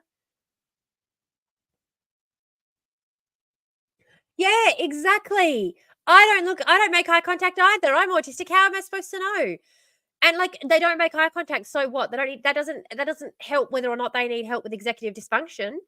Like, making eye contact doesn't determine whether or not they're going to need help understanding what their teacher's telling them to do, understanding instructions given in a, like, I had someone message me the other day and be like, oh, it wasn't a mistake. He planned it. Talking about Scott Morrison becoming the Prime Minister. They messaged and said it wasn't a mistake. They planned it. And I went, yeah, I know that it wasn't a mistake in terms of them not knowing, like, oh, whoops, accidentally. Like, I know it wasn't an accident. It wasn't an accident he became Prime Minister. It was a mistake in the sense that he fucked us royally. It was a mistake that it should never have happened.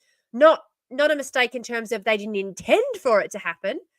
it was a mistake in terms of they shouldn't have let it, like the fact that it happened was detrimental to us. That was the mistake that I was talking about. But they misunderstood what I meant by that. And so they were commenting going, it was a mistake. Like it was a carefully constructed, planned out. And I was like, oh God, that I don't know whether that's my tism or your tism. Like, I'm not sure. I'm not sure, but somebody's tism is causing a bit of a glitch in the matrix over here. Now, this is usually my JW stream view. My JW stream view. I'm just going to move myself over to here. I'll take the phone with me, but if you guys want to watch what we're watching, then you got to jump over onto the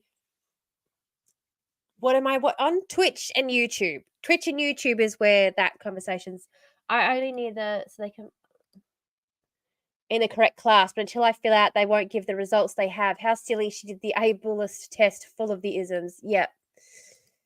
And that's the thing too. People look at me and say, well, you did really well at uni. Like, you managed to do well at uni with no support despite being autistic. It's like, yeah, imagine if I'd managed to be able to do all of that and not have burnout when I finished, though. Like, imagine if I'd been able to complete uni and then not have burnout. Imagine if I'd been able to complete uni and then hold down a full-time job without needing to go into hospital. Like literal hospitalization. Just imagine. All right. Now I'm going to mute my mic just for a second while I go make a cup of tea. All right. Tied to a plebiscite. How difficult was it for you? Managing a party room, which consists of many people who are vehemently opposed to this, is hard. Mr. Abbott, good morning to you. Ray, good to be with you and your listeners. We are being, as it were, frog marched into changing something which has stood the test of time on the basis of what I think are slogans that don't stand up. I mean, this love is love thing. There are all sorts of different kinds of love. We don't have to call all of them marriage. We're looking at how we have a plebiscite without legislation and get the ABS to do it. You know, in effect, as a survey, postal survey. I had to be careful not to be seen as being too enthusiastic for the postal vote because we needed to get the Conservatives on side for it. And it was really Peter Dutton and Matthias Cormann who navigated our way through to the postal survey ultimately. And I think Malcolm was very relieved when they presented that solution to him. I think for some people, they recognise that if they had future ambitions to be the leader of the party after Malcolm, then it was better to have this sort of issue resolved under or by Malcolm. We have had a public vote on our dignity. And now the official results of the Australian Marriage Law Postal Survey. Yes responses, 7,817,247. It was a moment in history where for many people had grown up with shame and stigma. It didn't wash away from them, but they actually felt like they had an equal place at the nation's table. 62% or thereabouts voted yes. So it was an absolutely comprehensive win. It was as definitive as it was irreversible. I had introduced the bill and I had done the second reading. Because of the strength of my advocacy, I thought that I would be the one to do the third reading, which basically gives you an opportunity to acknowledge all of them that have contributed to it from your perspective. And this really pissed me off. I was approached by Christopher Pyne and saying, mate, we've got to give the Prime Minister a leg in here. Will you concede to give him the third reading? And initially I said, no way. Eventually I reluctantly. So I do find it interesting, though. I do find it interesting because the second reading speech actually forms part of the way legislation will be interpreted. So the second reading speech is the really important one. If you're looking at a purposive approach to statutory interpretation, A proposed approach to statutory interpretation means we look at the statute, we look at the legislation, and we try to understand the purpose behind it being written. So you don't just look at the words on the page, you actually have a look at what purpose did the legislature have in mind when they were drafting this legislation. And the second reading speech makes a part. So you can look at, you're not supposed, there are only certain areas you can look outside the legislation. You can look within the text of the legislation. You can look at dictionary definitions, and you can look at the second reading speech, this what was actually said by whoever was introducing the bill for its second go round into the House. So it's interesting that he was a bit ticked off about having to hand the third reading off to Malcolm Turnbull when the second reading speech is the one that makes up. That's what actually makes up part of the statutory interpretation. So that's the thing that has the most longevity. Obviously, the third reading is the PR. It's all about the PR and the attention. But I have never in my I've never in my life given a shit about the third reading. You know what I mean? Like, it's just not. It's not something that you ever look at as when you're trying to look at statutory interpretation. It's just not. There we go. There we go. So yeah, like, share, subscribe, do all the things I'm supposed to ask you to do if you want to be part of the conversation and watch along with Nemesis with us. We're doing it over on Twitch and YouTube. This is where it's happening. This is the setup. So yeah, come and join us. We're discussing the new ABC documentary Nemesis, which is discussing the Abbott Turnbull Morrison years, the biggest mistake to ever happen to Australian politics, being Scott Morrison making somehow convincing everyone he would be a decent prime minister. Not everyone voted. I remember people saying they wouldn't vote and didn't vote. Some were against it, but they didn't care enough to vote. I know a lot of people who do not vote in elections.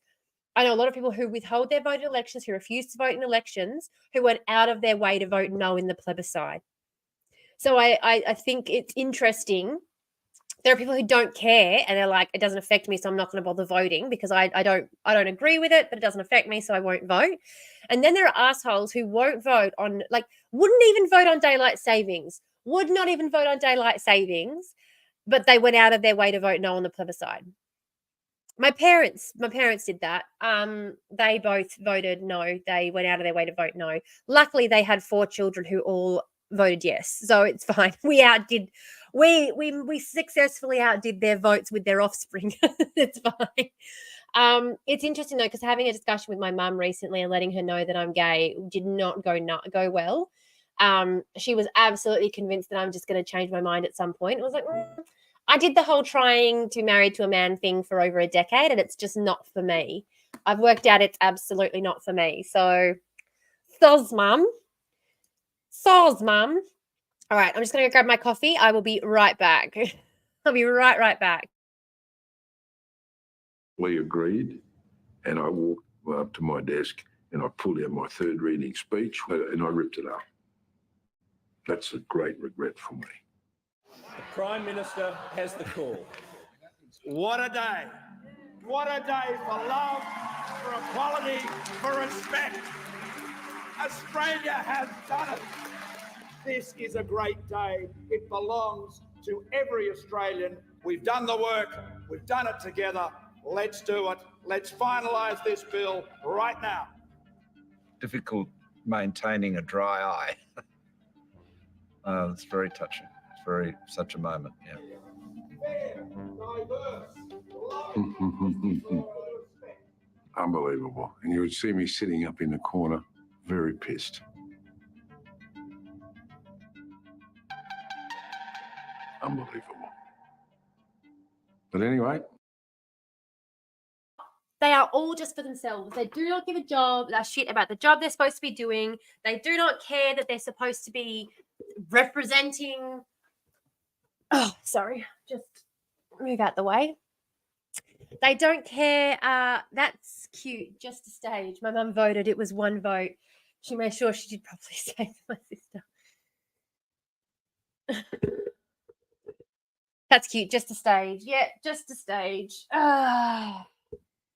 God, I think I like to think that voting Liberal's just a stage, and then people become educated and they realise that it's a mistake and that they shouldn't do it. I like to hope. I like to dream. Oh, goodness me. Now I can't get the headphones plugged back in. Lord. Lord, Lord, Lord. Plug that back in. Ah, there we go.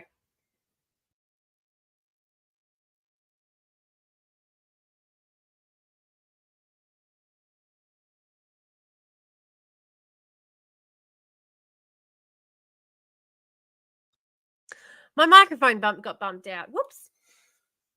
All right. Hey, everyone. So if you want to join in the conversation, we are over on YouTube and Twitch is where the conversation is happening. And we are watching ABC's new documentary, Nemesis. I have had to plug my headphones back in so that I can comment while watching. So you unfortunately won't be able to hear it on TikTok. But yeah, if you jump over onto any of the other platforms, and you shall. He had his moment of glory, and of course, typical Malcolm claimed ownership of it.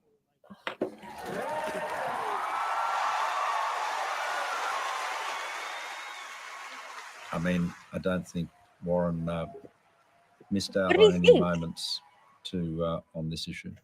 He's an ungracious guy, honestly. Yeah. Malcolm would certainly describe marriage equality as one of the crowning achievements of his time as Prime Minister, and indeed it is. But Malcolm was not the active participant in making it happen that he would maybe hope that history reflects. Well, legalising same-sex marriage is a big social reform. There's no way you can get around that. So I'm very glad we were able to deliver it. Marriage equality is a legacy he can be proud of. Probably what crystallised for me most was meeting a 96-year-old constituent who came to me and said, just get this done because I want to marry before I go. Oh. And he'd been with his partner for 40 years, and his wedding was the first same-sex wedding I went to. But he just wanted to be able to marry He his was dead a year later, partner. but he got his dream fulfilled. That is just so awful. He just wanted to be able to marry his partner, and his government didn't let him do that for years. Like, how fucked is that? We should never forget, in talking about all of this Liberal Party internal machinations, So fucking the government is sad. a coalition of which the National Party plays a very important role. Yes. And the leader of the National Party is the Deputy Prime Minister. Yes. It is difficult. It is difficult to describe how much I'm looking forward to having Barnaby back. At the start, Oh, Turnbull and I got along splendidly. Ugh. I was a sort of a crucial part of Malcolm's Praetorian Guard. I really And hate my Barnaby. job was I to really keep hate an eye Barnaby out, Joyce. keep Like, him I don't think there's a informed about politician I dislike who was more likely to try and take his job, than and Barnaby Joyce. to try as much as I can in any way, even if it was clandestine, to stop them. But I protected him. I really did.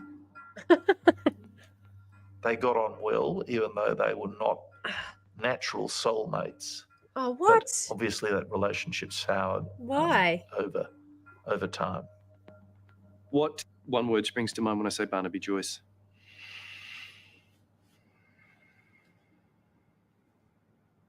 I really hate the fact that I keep getting restricted. Apoplectic.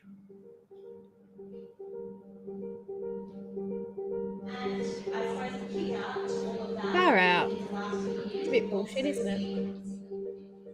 Sorry. Well, there had been rumours about him having a very close relationship with one of his staff. Yep. Barnaby Joyce. Former journalist called Vicky Campion. I asked him to come round, and he absolutely unequivocally denied there was any sexual relationship between him and Vicky. He's full of shit. And of course he was having an accepted that, affair. of course. You know, and I just, First, I think like- I definitely lied to him because it wasn't his right to know. What? How many other people in this building you asking about their personal lives? So, you know, we all know what happens. You go, I can nominate a few. Where do you want to start? Okay. Can we just talk about how absolutely it was restricted over on TikTok?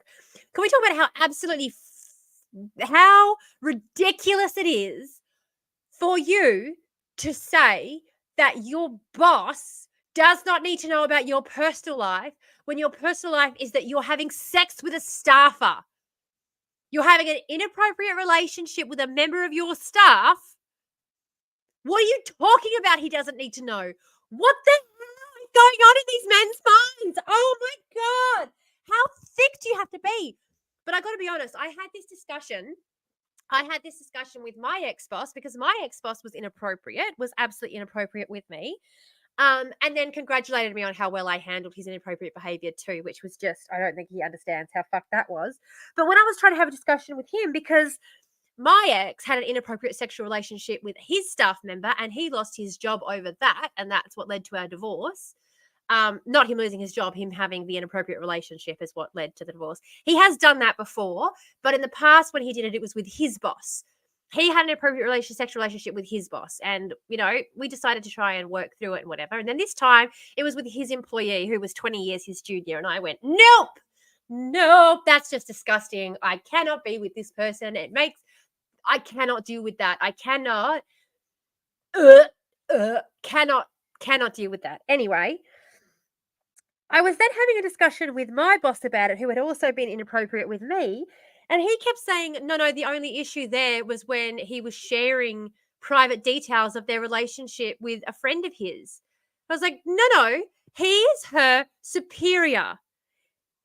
He is her superior. It is inappropriate from the get-go. You are in a position of power. It is inappropriate from the get-go. And this man was going, oh, no, blah, blah, blah. I don't agree. No, and I was just like, no, what the fuck is wrong with these men who seem to think that their behavior is that's okay? Like, what? How? They really don't understand. They really don't understand they just like, share, and subscribe, guys. Like, share, and subscribe. Do all the things I'm supposed to ask you to do. My content keeps getting restricted, so, you know. Oh, I missed the Rathbone Smackdown. I bet it was hilarious with your name. Yeah. And I just laughed in his face when, because I didn't, when he told me he wanted to kiss me, I just laughed in his face because again, the tism. I just was like, haha, that's so funny. Fucking hate Rathbone. But anyway, I forgot what I was saying then.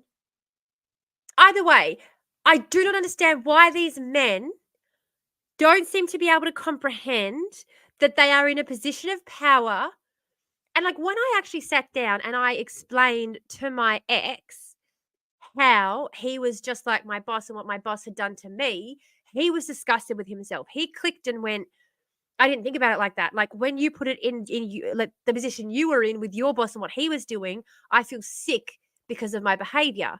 And I was like, exactly. You understand when you can understand it from that position, but because it's you in that position, you don't. And he was the same. He kept trying to defend his behavior and trying to explain that somebody else's behavior was disgusting for different reasons. Like, how do these men not understand what the problem is with their behavior? How do they not get it? How do they not get it? Oh, no worries. And look, honestly, mute it if you can't deal with handle the conversation. I do not. I just appreciate the support. I've now been restricted. I've been blacklisted on TikTok, so it's going to kick me off in a second. That's fine. This is why we're moving off TikTok, because I like to do this. Like, I had 50 people in here before, and now we've dropped down to 3 because of the content that I'm discussing, because it doesn't like us to discuss these things, which again is why if you see any creator who says that they're like right, left, they're really left wing and they discuss left wing things and they're not beholden to any, overlords, corporate overlords, don't believe them if they don't find themselves regularly getting restricted by apps like this. Don't believe them if they're not spending all day, every day getting restricted by apps like this, because and if you did want to join just on audio aims, feel free. But again, no pressure at all. I can talk to myself for hours. Don't stress at all. I could literally talk to myself for hours. Oh my goodness. Oh my goodness. I could probably take out my headphones. No, because then it's going to feed back through the mic. I need the headphones, unfortunately. The public and private worlds of the Deputy Prime Minister have collided in a blaze of attention. A newspaper has exposed how Barnaby Joyce had an affair with a staff member who is now pregnant. That's right. Well, when that picture emerged in the Telegraph, my first reaction was to feel very, very sorry for Vicky Campion. But there Yeah. it was, and it was a political reality that we had to deal with. Why are we discussing it like it's a political reality first and not like it's also like you've taken advantage of somebody. Nightmare. It was a total nightmare. You And I had bastard. to try and keep it together. No one's going to feel sorry for you, dickhead. I've never been under more pressure. Oh, than Barnaby that, and it Joyce was just disgusts coming me. at both of us from every direction. You know, we had them shooting in front of us, beside us, and behind us, and they were going for the head. He's trying to make us feel sympathetic.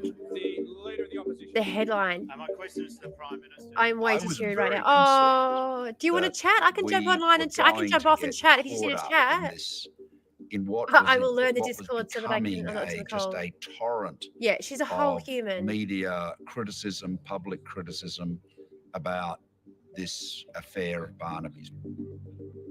And I was concerned that there wasn't a clear sense among my colleagues that this was God. wrong. So I thought, Yeah. well, we should spell it out. I And that's why don't I understand. crafted the changes to the ministerial code. I don't understand how they don't get it, but they don't. This person So many goes men into don't this- seem to understand this it unless press it's smacked conference. across their face.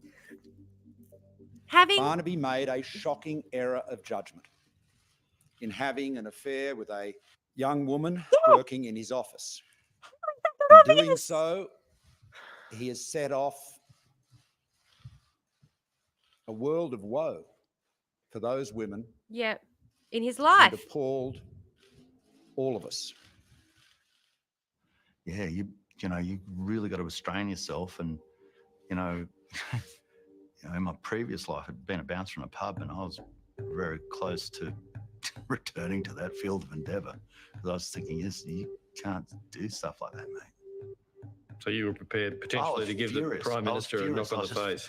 I just didn't see him as Prime Minister then. I just saw him as an idiot. But look, again.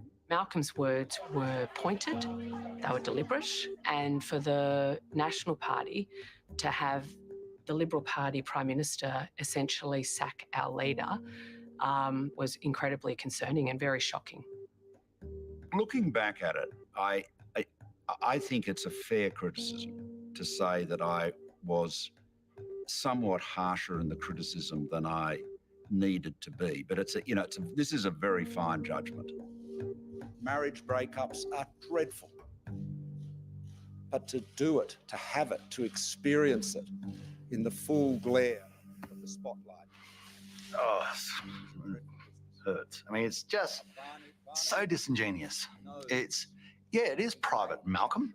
And so what on earth are you doing at the door of the Prime Minister's office, giving a public disclosure and discourse about another person's private life? You're doing this for your own personal.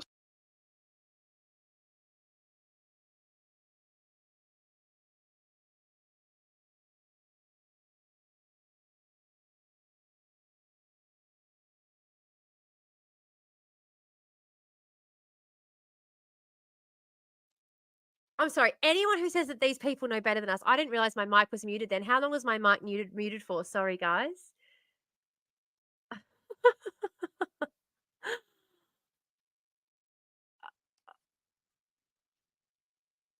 I didn't realize it was my mic was muted. I don't know how long it's been muted for, but I cannot with this. Are you kidding me? Can't hear me? Can you hear me now?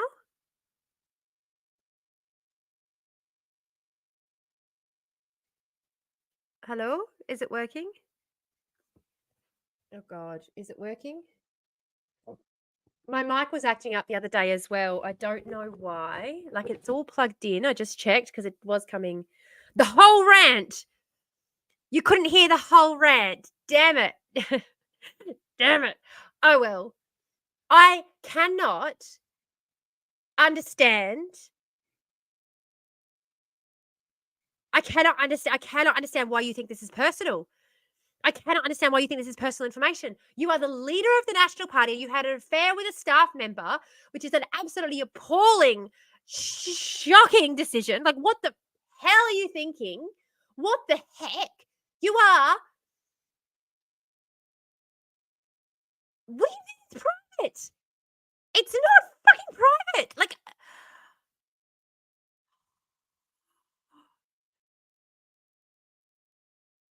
this is, don't forget, this is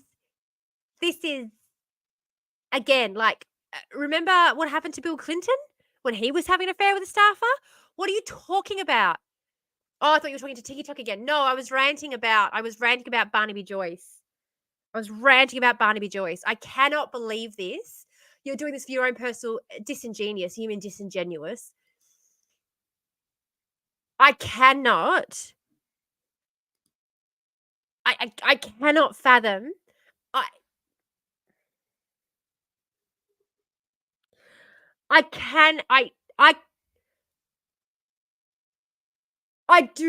cannot, for the life of me, understand where this man gets off thinking that this is a private, personal matter. You are in a position of power. You are in a position of authority. You are the deputy leader of the nation, and you're having an affair with a staff member. What an absolutely appalling lack of judgment that shows. How the heck, where do you get off trying to act like you're hard done by? Because the Prime Minister decided to call you out on that bullshit and point out to the rest of Australia that he disagreed. You were like, I was like, what the fuck, Barnaby, while the video rolled? Yeah. Yeah. This absolutely wasn't private. No. And it like, what? He said it acting like. And their daughters, and indeed his new partner. Well, it's interesting, you know. I can't. It got me to say that I thought I might have gone a bit far. Just looking at it again, I think it's about right. Yeah. To be honest. Absolutely.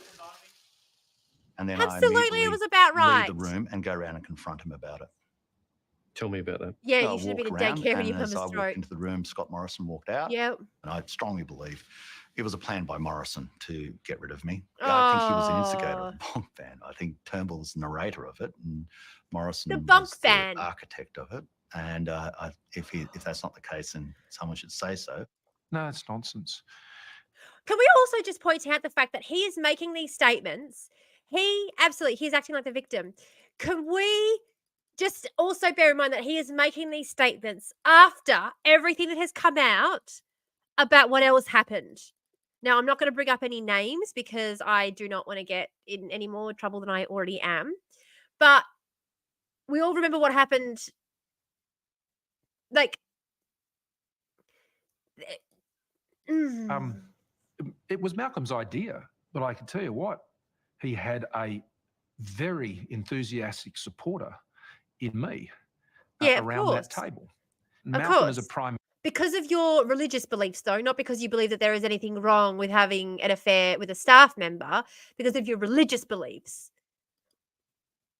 Yeah, that effer is still getting around sloshed in Parliament. Yes. Pictures of him, like, passed out on the street on the side of the bloody road. He wants to act like he's a victim, and he's Minister calling this out and saying I that loathe ministers Barnaby Joyce should not more than have anyone else. inappropriate relationships with their staff. To me, seemed like a pretty sensible thing to do. I hate the fact that I'm agreeing with Scott Morrison right now, but are you kidding? How did that even need to be said that you should not be having inappropriate relations with your staff members? How did that even need to be said? What the fuck? How does that even need to be said. Oh, my Lord. Again, TikTok, if you want to be part of the conversation and watch Nemesis with us, you have to join over on Twitch or YouTube because TikTok does not let me use TikTok Studio. I'm not allowed to. I can't stream online, which means that I can't share my screen with TikTok. I'm hoping TikTok allows me that privilege one day. If I keep live streaming, maybe they will. We'll see. Barnaby, I think, was under an enormous amount of strain in his personal life. I can't believe. And then his professional life I can't believe this bullshit. as a result. And you look for people to blame. Yeah, exactly. You're no one to blame but yourself, you daft fucker. An accusation of sexual harassment. Barnaby refuted those claims. Who knows?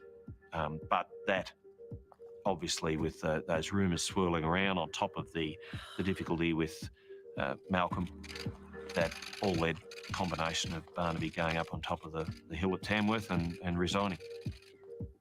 Over the last half a month, there's been a litany of allegations.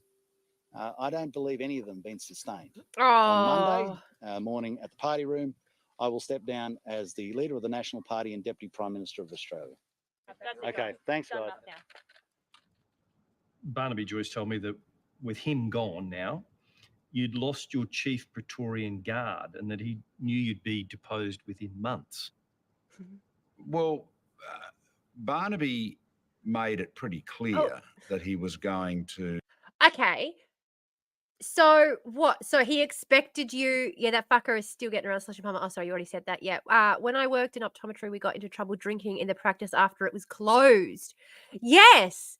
I remember working at a hair salon and one of the girls popped a drink after work because she was going straight from there out to a party and she was doing her makeup in the back of the salon while I was finishing cleaning up because I was the junior, and she got in fucking trouble because they found the tinny in the bin in the back room the next day.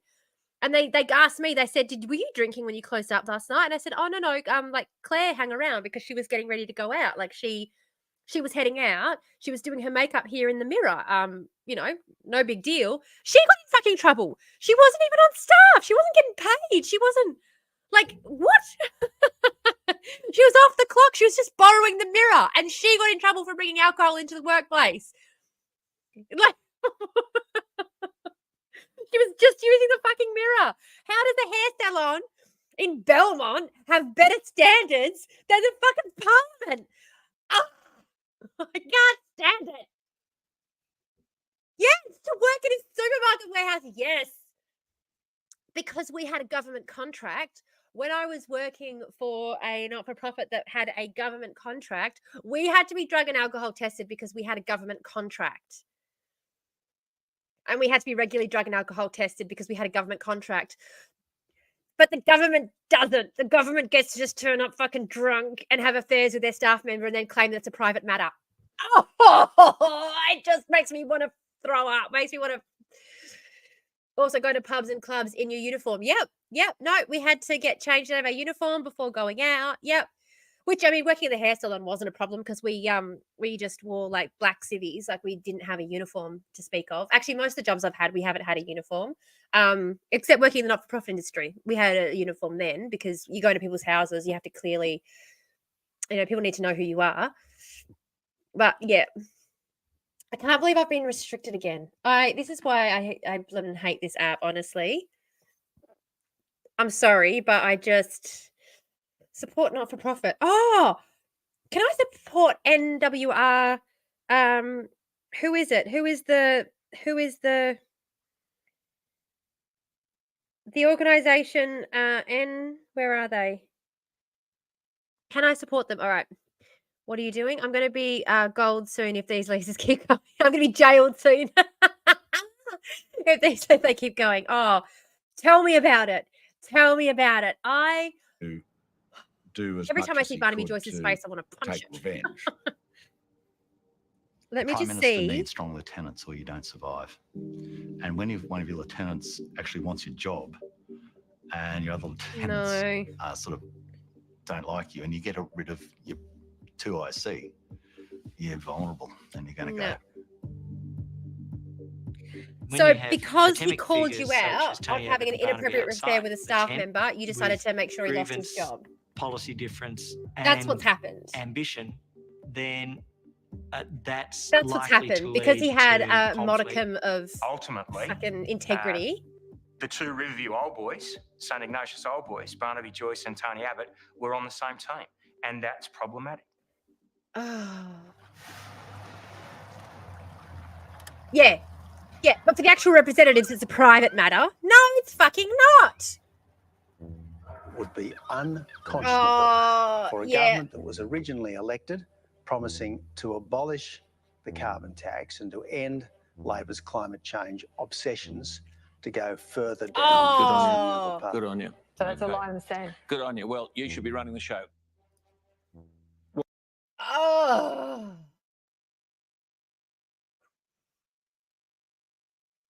I want every single religious motherfucker to get out of public office. If we really want a separation of church and state, then you need to declare that you are not a fucking, you're not a Bible waving nutter, because that's Tony Abbott's problem and Scott Morrison's. We don't need to worry about climate change because God's going to fix it. Literally. They believe that the earth needs to burn in order for Armageddon to come.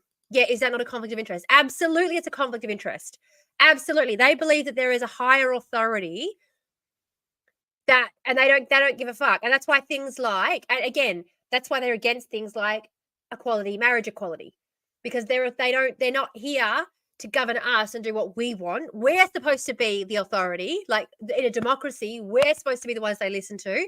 These motherfuckers believe that they have a higher authority in God and that they're within their rights to restrict our freedoms because God said it was okay.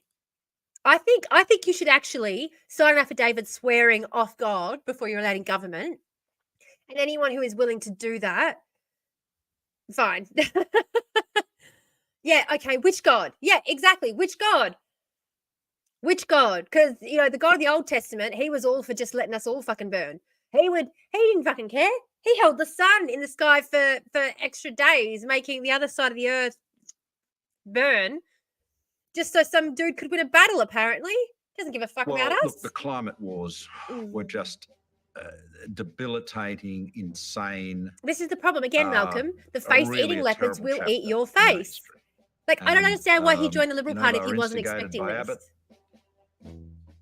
I think climate policy was always going to be weaponised against Malcolm Turnbull. It had been weaponised against him in 2009 when Malcolm lost the leadership of the party. Yeah. So this was right out of the playbook of the right wing of the party. And Julia Bishop in there just we've got pisses me off. People like on she's our a good right foreign minister who have that ideological fervour, and it's quite easy to work up your base, as they say. Throw them some red meat. Well, that red meat. But you got to swear to monarch, country, mother, change. country, and God tomorrow. It's yeah. climate change. Which again, separation of church and state. You shouldn't. Like we should swear our allegiance to the people that we represent and end it there. Absolutely fucking end it there. I swear my allegiance to the people of this country who have elected me to represent them and their interests in this government. They get my complete allegiance. End of fucking discussion. End of. Like, what? Where? I mean, I can swear my allegiance to country because we owe this country. I can't swear to the money called God. I don't even know about God. Yeah, exactly. I couldn't do it either. I absolutely couldn't do it. And I think I could make a pretty convincing argument that we shouldn't do it though. Policy that's doing harm. Oh, Climate Abbott. change itself is probably doing good. Oh! At least more good than harm. What a fucking idiot. This is why I keep getting restricted. I'm glad we don't live in America where we're expected to respect our previous was this attempt to integrate Come back energy again and climate to hoping policy. you'll accept my marriage It was proposal. the first genuine and Oh, real that's attempt sweet.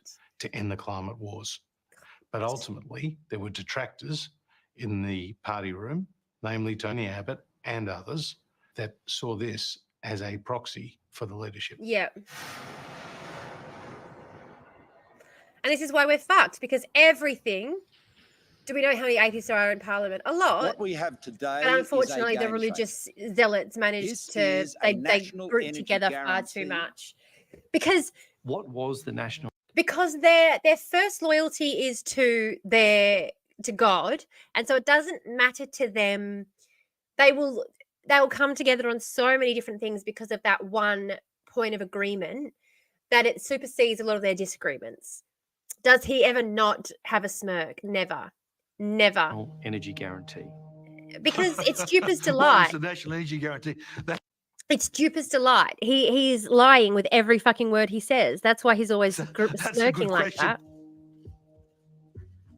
The neg. We're heading towards game time here. Neg, short for negative. The National Energy Guarantee was a mistake. I can't be more brutal than that.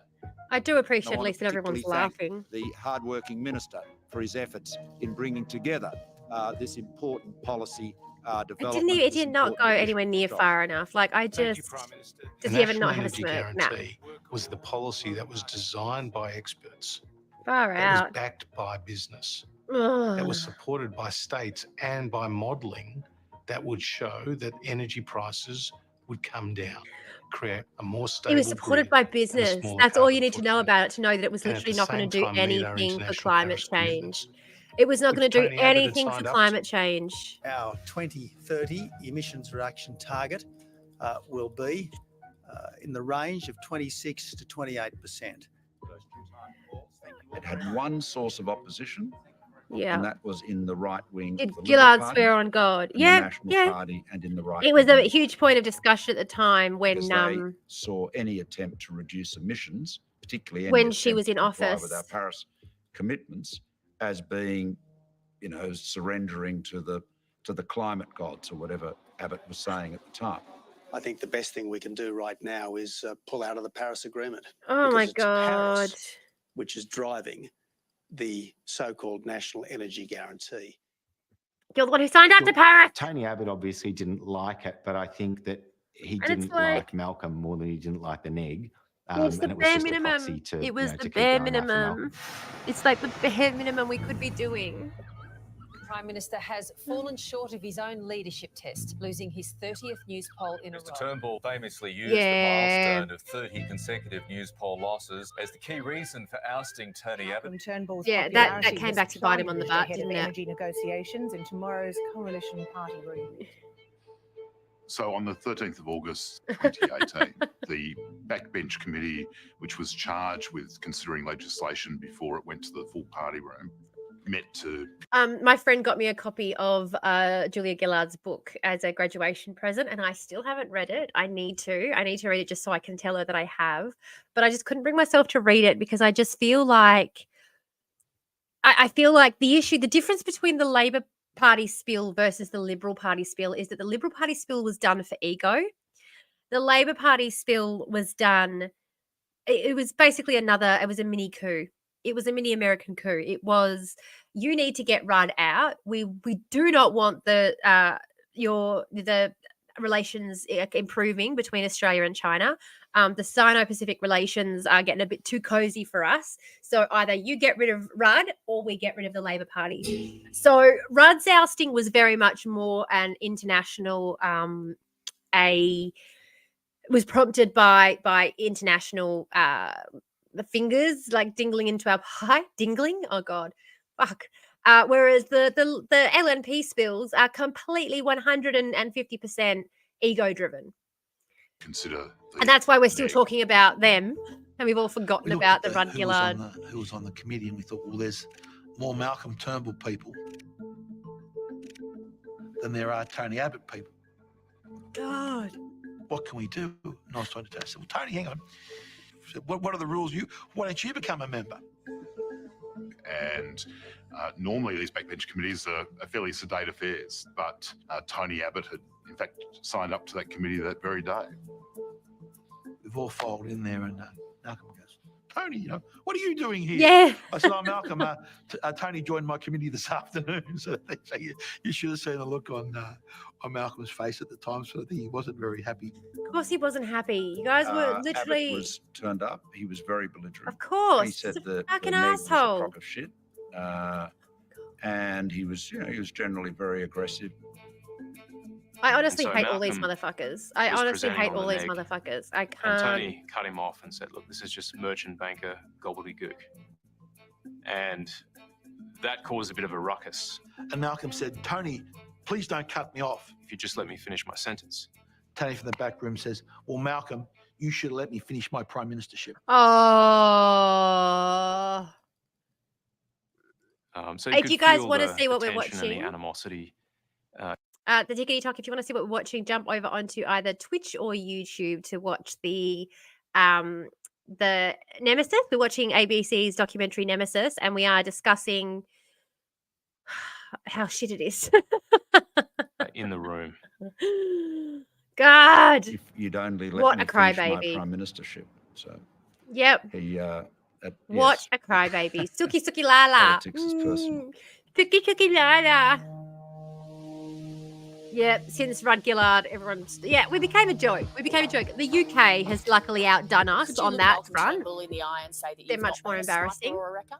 Oh, look, there has been no leaking. Oh, there has been no briefing against the government. Sniping, There wrecking? has been none of that. I have talked a lot about policy. Former leaders Tony Abbott and Barnaby Joyce, they're doing their best to derail it, but the Turnbull government's national energy guarantee looks likely to get the thumbs up from a majority Look of at Barnaby coalition Joyce's MPs when the fucking party room face. meets this morning. God almighty. So it's August 2018. Oh, absolutely. Still cold in Canberra. I think people really don't have any sort of... People tell me all the time, oh, shut up, you think you could do a better job. Yes, I could. 100% I could. I know I fucking could. And that's why I will never fucking end up in office. I will never get into any sort of position within the government because absolutely I could fucking do a much better job. But big business wouldn't want me in there because they wouldn't be making any money. The US wouldn't want me in there because I would be absolutely undoing their claws from within us. The American imperialism we need to get their claws out of our backs if we ever have any hope of it's good to be outdone by the mother country. Absolutely. We also need to separate ourselves from the UK. Yeah, I could absolutely do a better job. I'm way less emotional than these sooks. We need to talk about Poor Things. Poor Things. In watching the movie Poor Things, has anyone seen it? These men keep going on in the movie. They keep going on about how they are, they're so emotionally don't fall in love with me. I don't let them get tied into emotions. Oh, we're men of science. We don't let our emotions get into it. And they're all emotional fucking wrecks. The only one who's able to actually maintain emotional disconnection and it's because of the emotional immaturity that she has, but it's the character of Bella. She manages to maintain this emotional distance. I am planning on watching it soon. Maybe we should do a watch party together. We should do a watch party and watch it together. We should. Let's do a watch party and watch Poor Things together. Because I absolutely, and was actually thinking about doing a video talking about it because I really think that it says a lot about the way men view themselves and the way they view women versus the reality because she's not beholden to societal expectations. She doesn't understand societal expectations. So she does what she wants. And then when people behave counter to the way they say they're going to behave, she's very confused. She's like, I'm sorry. I don't understand. I don't understand why you're getting so upset about this. I don't understand. And I'm just like, yeah, absolutely. Because it's fucking illogical. Men's emotional bullshit is fucking illogical. Yes. It was, and I've got to say, I absolutely think that she deserved her Oscar. Not that I give a shit about the Oscars, not that I even knew. I didn't know who else won anything else. I only found out because when I went to watch it, it popped up and said, well, not when I went to watch it, when I was on flicking around last night, it popped up and said winner of Best Actress, and I was like, oh, she won for that. There you go. So I've been thinking Well about deserved. the neg She for was some time. brilliantly done. My misgivings with it, that we were going to legislate the Paris Oh, target. I wanted to speak on it. We had a big party room about it. far out. The party room was fractious, and it wasn't one person, it wasn't two persons, it wasn't three persons. Don't forget, you can jump on the It Discord was and an chat in the Discord if you're not active, comfortable large chatting group of people. on the I Twitch stood as up in the well, or party room YouTube. after waiting a long time to speak. And at the end of my speech, I said, and Prime Minister, Yep. I'll cross the floor Agreed. if this is put to the 100% House. agreed. And it is really difficult And, when you hear you a pin drop in are the party. when you are running for politics, when you are in that position and you are having these conversations with people, because I would get animated and I would get passionate and I have people go, okay, calm down. You're getting a little bit hysterical. And I'm just going, the tone of my voice is in no way, shape, or form. If you are reading hysteria in what I am saying, then maybe you need to have a quick look at yourself and how you relate to women, because this is passion. This is drive. Like, I remember doing a podcast where I explained how the LNP launders money. Basically, that they're they're basically a big money laundering operation. And I had all these people basically going about how I was being hysterical, I was being ridiculous, and blah, blah, blah. And I was just like, it's not even secretive. They're not even hiding it. They're not even trying to hide it. They're just relying on it being so ridiculous that when people point it out, the cognitive dissonance kicks in and you can't believe it. That's what they're counting on, because they're not hiding it. They are not hiding it. They are giving massive kickbacks. They are giving massive incentives to businesses to invest in their party, property developers, mining conglomerates, big business, the revolving door between legislatures and lobbyists. It is so obvious that it is a big money-making scheme and it is a big money laundering scheme. And whenever I say this to people, they say that I'm being hysterical. And I'm like, I wish I had a penis. Not because I have penis envy, because maybe then someone would fucking listen. Yeah, that's it. Call the women hysterical. Yep. And this is why I have now realized that I can just be 100% lesbian. Like, I'm bi. I've been married to a man for 13 years. I have had relationships with women in the past. But no, I am never, ever, ever, ever going to be with a man again in my entire fucking life, because I cannot stand it. Yep, they've relied on the uneducated and naive of older generations, and those uneducated, naive older people who have been indoctrinating their family members as well. It's indoctrination. And thank goodness we've had enough people pass away that they are no longer getting elected, honestly. I just had a thought that I should probably call my gran, because I reckon I'm going to get a call one of these days that she's passed, and I haven't spoken to her in months because she blamed me for my husband having an affair with a 19-year-old that he worked with. So we haven't spoken since then. It's been nearly a year. And we used to talk every week. I used to call my gran. Like, I was really, really close with my gran growing up. We used to talk every week. And then when she did that, I went, no, I'm going through a divorce. I don't need that kind of bullshit in my life. I'm done. Thank you very much. No, don't call her, lol. Yeah, probably won't. But I was like, no, don't need that energy in my life. And to be honest with you, like, when my nan did it, my nan did something similar, but different, because I wasn't getting divorced at the time. But my nan did something similar. I didn't speak to her in 15 years, and then she passed away, and I didn't even go to her funeral. And I don't feel bad about it. I don't care in the slightest. And people say, oh, that's heartless. Like, I get to choose who I have in my life, and I'm not interested in having people in my life who so fundamentally disagree with me on the most basic things, like that people deserve humanity. Why would I have those people in my life? Yeah. A trans man was compared to his sister. His work better than his sister's. Yeah. Yep. My nan would have probably taken the man out for me. You would have loved my nan. I wish I got to meet your nan. I wish that I had that kind of support in my life. Yeah, my nan, I was married, divorced, the whole bit, without my nan ever meeting him. Yeah, met him, married him, divorced him, and my nan never even met him, because she was out of my life for that long. And I have no regrets. I have no regrets because at the end of the day, you know, people go, oh, don't you wish you made, when they're gone, you wish you made peace with them. No, because I've had 15 years of peace by not having them in my life. You know, 15 years of peace by not having them in my life. I'll be fine. I'm good. I'm good. Thanks, guys. Anyway, let's keep watching this and getting frustrated at the Liberal Party again, shall we? I just... Well, unfortunately, Malcolm couldn't unite the joint party room on energy policy. And we had a breakaway group in the Nationals. She made me invisible to her, but she loved a it. strategic Excellent. decision to blow this up. Brilliant. And that was very unfortunate. She's wrong. Yeah. No, she's not. Maybe she's right. I don't know. Yeah. Okay. But I'm proud of the role we had because it was a stupid idea. What we had was an effective, workable, and durable solution. But we never got the chance to implement it.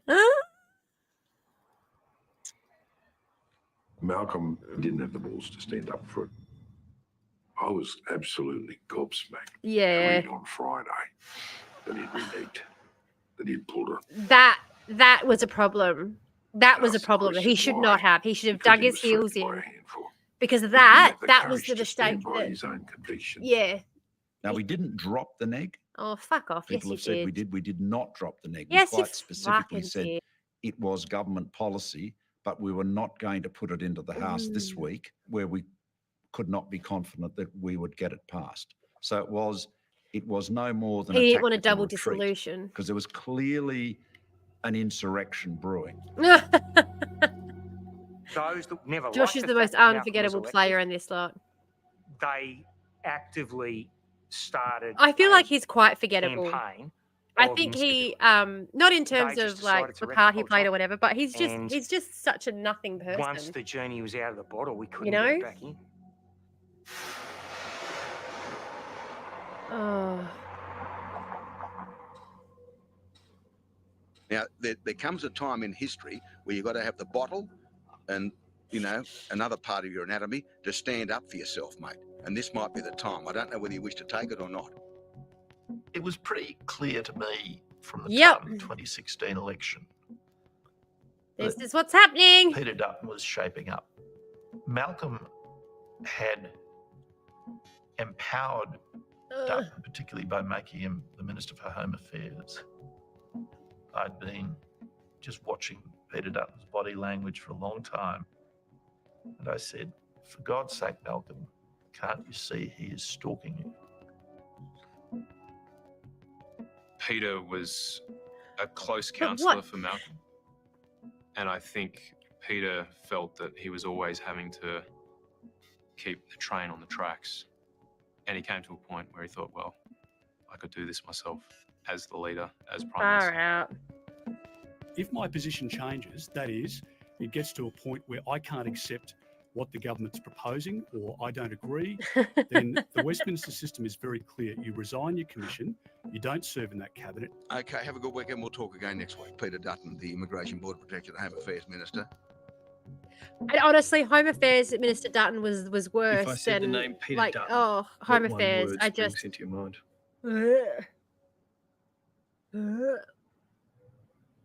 Thug. Yep. Good word. Good word. Then, of course, you get to Monday, the 20th Thug. of August, Good 2018, word. That's a good word for him. which really was the start of the week from hell. Absolutely. Turnbull in turmoil. Are his days as Prime Minister numbered? Senior Minister Peter Dutton is being urged by some of his colleagues to challenge for the leadership. Treasurer Scott Morrison says he does not believe there's a legitimate threat to the Prime Minister's leadership. It was obvious by the Monday of that week that there was a move on. You could see it in the media, you could see it in the colleagues. We were getting all of the intelligence about that. At this point in I mean, time, I think he just- absolutely remain committed to the leader. I went around to the Prime Minister's office with a group of other members, and we sat there to talk about what was happening and how potentially there was a pathway through this. I don't know if he actually understood the gravity. I'm getting a little bit wrapped up in it now, aren't I? Of what was occurring.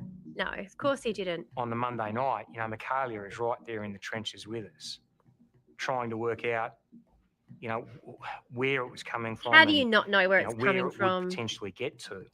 But then later on, I headed off to a Thai restaurant in Fucking Kingston hell. that night, and as it happened, I sat down next to Luke Howell. He's a pretty passionate bloke, Luke, and a damn good marginal seat holder. And his seat's very close to Peter Dutton's, and they've become good mates. The first thing Craig said to me is, "You're not part of this madness, are you?" And I said, and then we're on. It was on. I We said, "Yeah, don't he know. needs to Oh, go." okay, sure, yeah. He was saying, I'm going to go to the Very party room true. tomorrow and I'm going to blow this up. And I basically said, "Look, Turnbull needs to go, and I'll be calling him out tomorrow and asking him to step down, telling him that he'd failed his own KPIs. 38 bosses in the polls versus 30. Yeah. We will lose if we go to the election under Malcolm Turnbull." I, of course, rang Malcolm upon leaving the dinner and said, hey, we got a problem, and the problem could well be Luke Howarth. You were close to Peter Dutton and still are. Had you spoken to him about the leadership? No, I'd made up my own mind. He never asked Yeah, me to say anything. that and he happens- never that happens asked a me lot to- around to here. do any work for him. What they were planning to do at that party room meeting was to have a backbencher call for a spill. Now, I've always believed that if you want to be an assassin, you've got to be prepared to have blood on your hands. Yeah. And that's why I took the view that I should move quickly and flush Dutton out.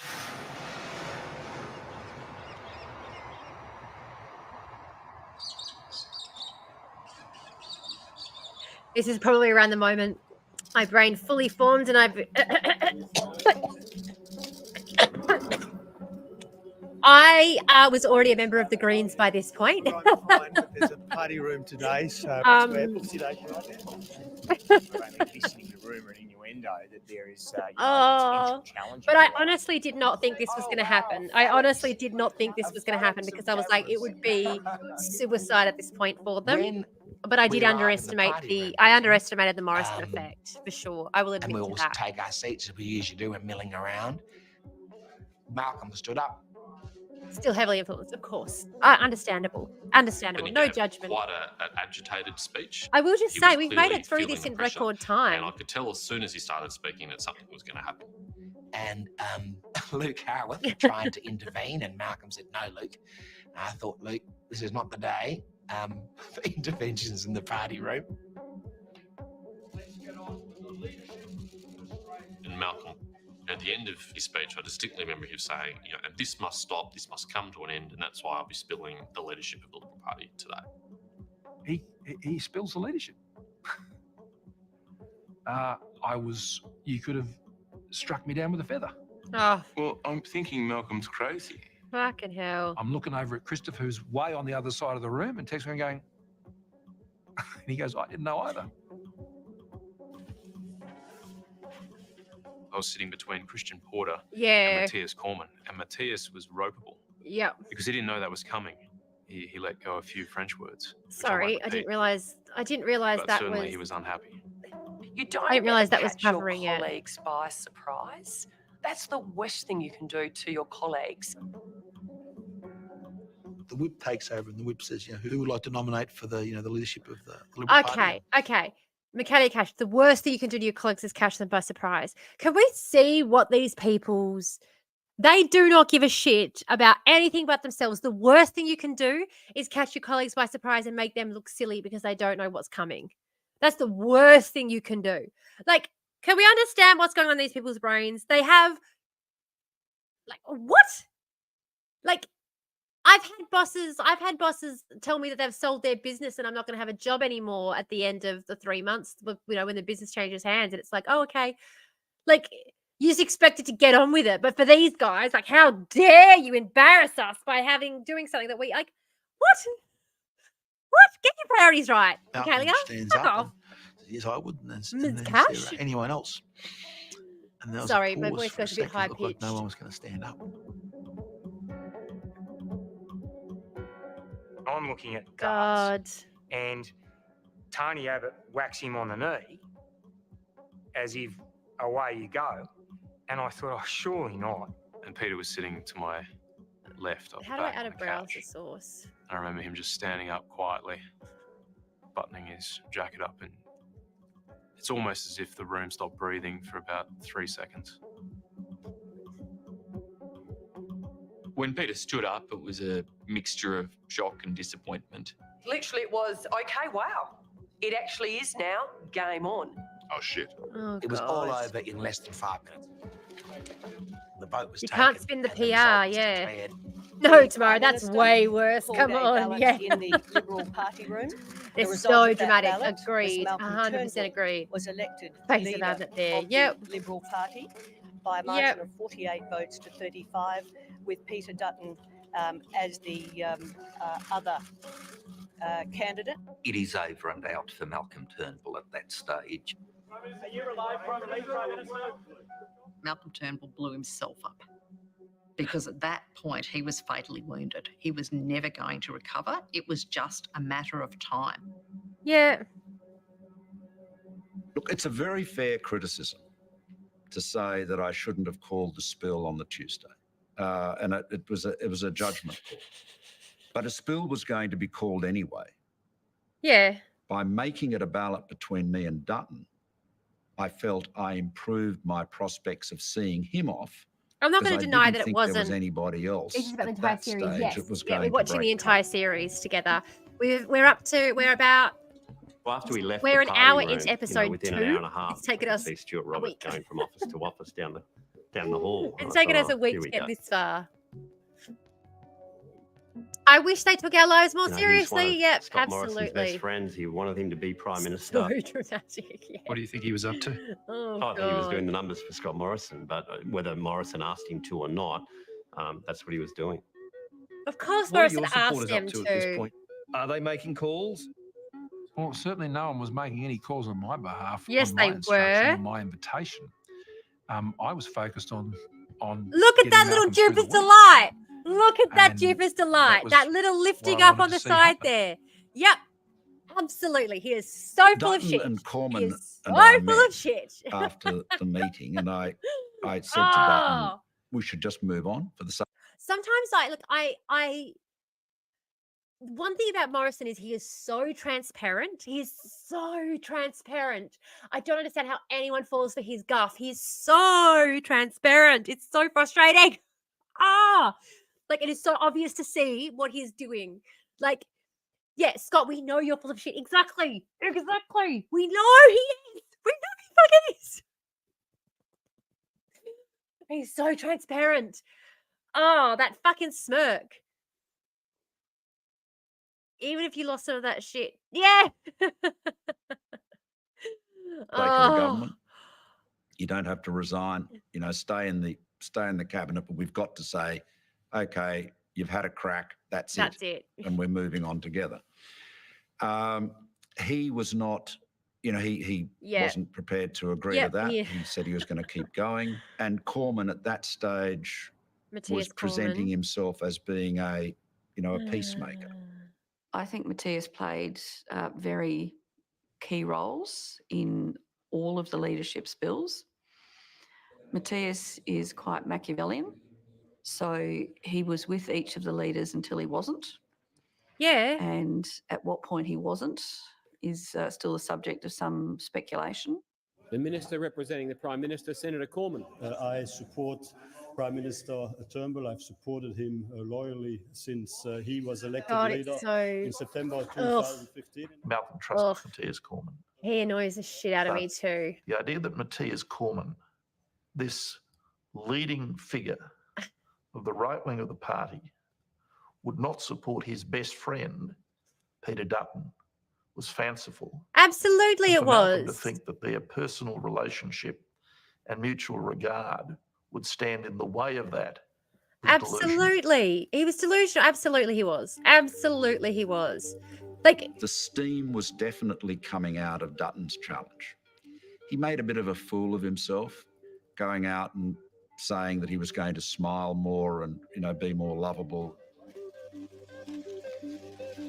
Righto. Well, everyone, thank you very much for being here today. It's nice to be in front of the cameras where I can smile and maybe show a different side, not here talking to you about border protection matters, etc. So it was a bad situation, but it looked like it was stabilised. he's a brown But nosy. Yep. then, of course, Yeah. Cormann decided Trying to spin. That's all they revive know how to Dutton's do is spin. failing coup. Yeah.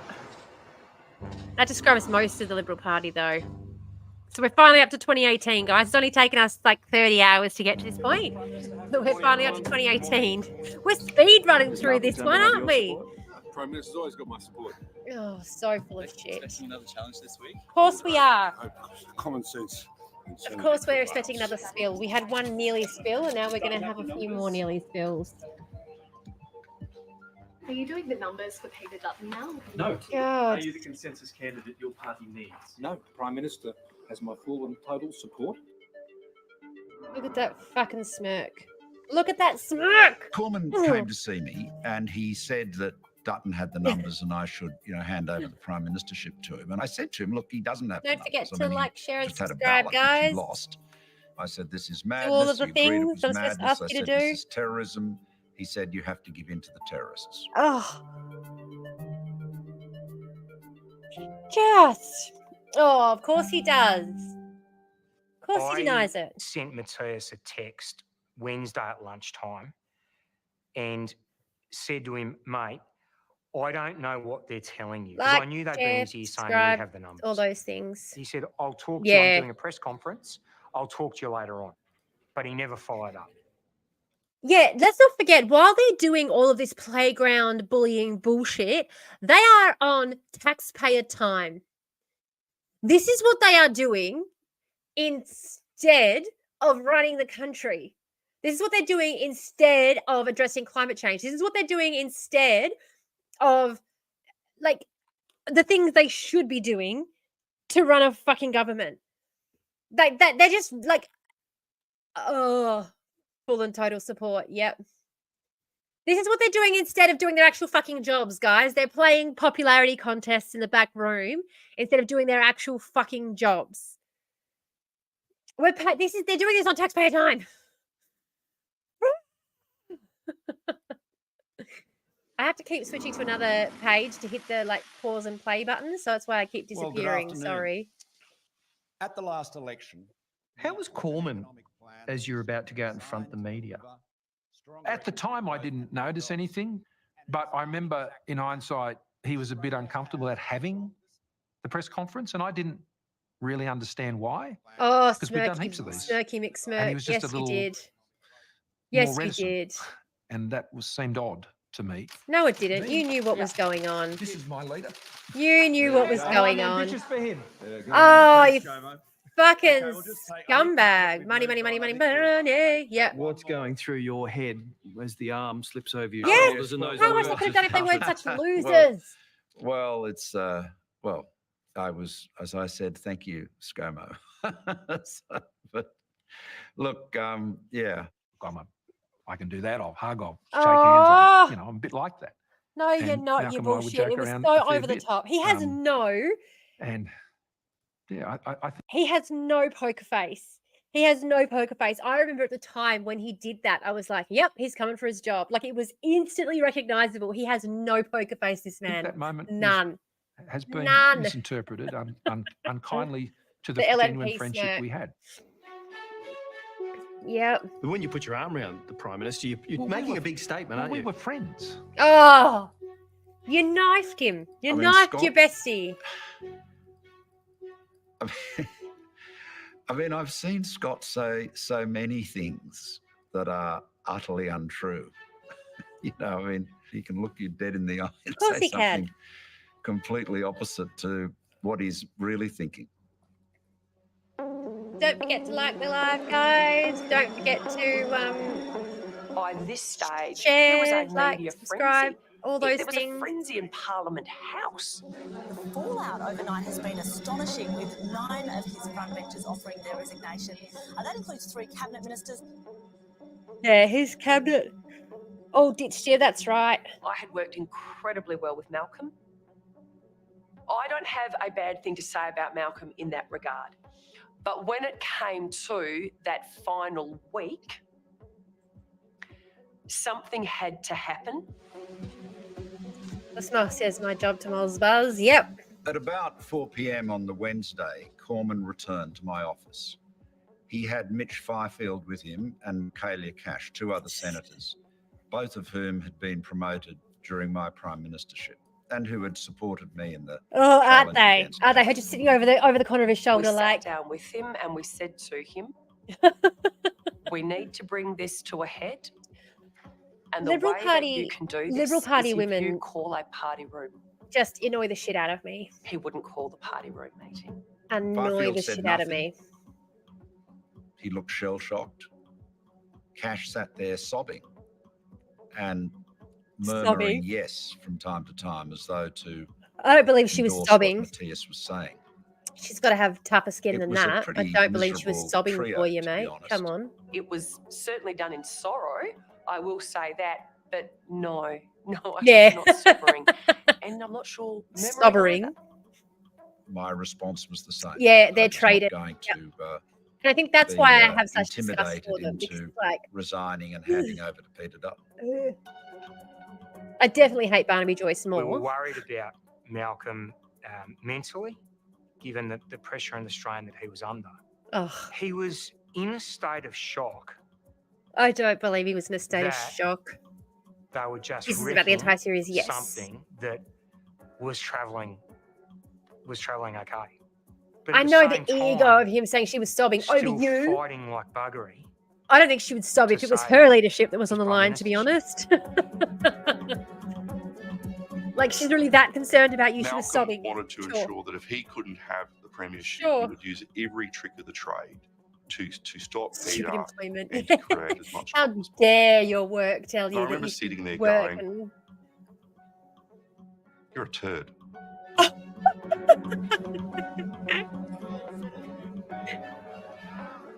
By the Wednesday These guys are a evening, fucking joke. you know, one option was to just call an election. and I let do the want to people try and sort tear it out. through this as quickly as I could. I'm This sobbing whole over that thing was comment. an obscene parody, travesty of democracy. What was going on?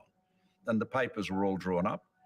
I'm and trying to ready race go, through this and one I had an today appointment, because I've got a lot of booked with editing to do to see for the my Governor video, which I General, who am I'd going obviously to been in have touch out with. by Friday.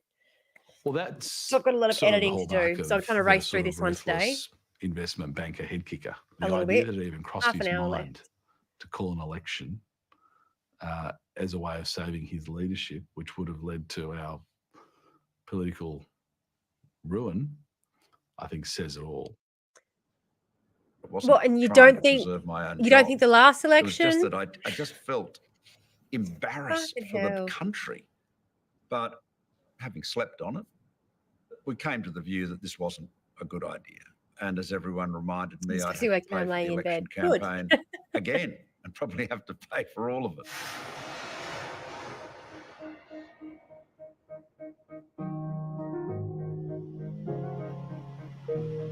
Let's not forget this is the man who had to remind us, I had to kick in $1.75 million, which is quite a lot of money.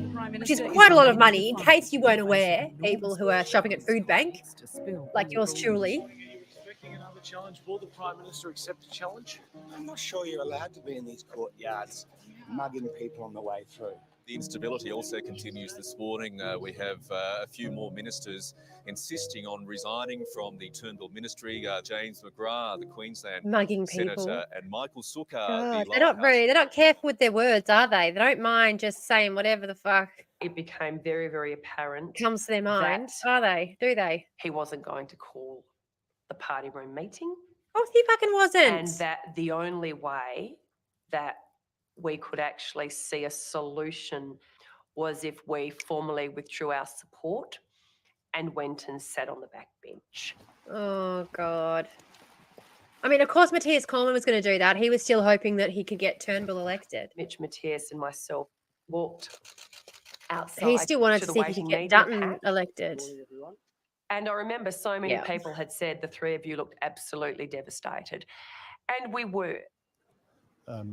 It's with great sadness and a heavy heart that we went to see the Prime Minister yesterday afternoon to advise him that in our judgment, he no longer She looks enjoys guilty as support fuck, doesn't of the she? majority of members She in the looks Liberal Party guilty party room, as and that it fuck. was in the best interest of the Liberal Party She's for the Prime Minister disassociating to there. help manage She's an orderly disassociating, I transition, reckon. to a new leader.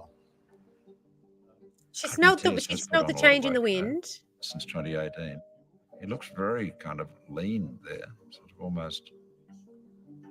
I mean, yeah, I recall it well. That, you know, I mean, they you know, at least Michaelia Cash looks appropriately ashamed of what she's doing.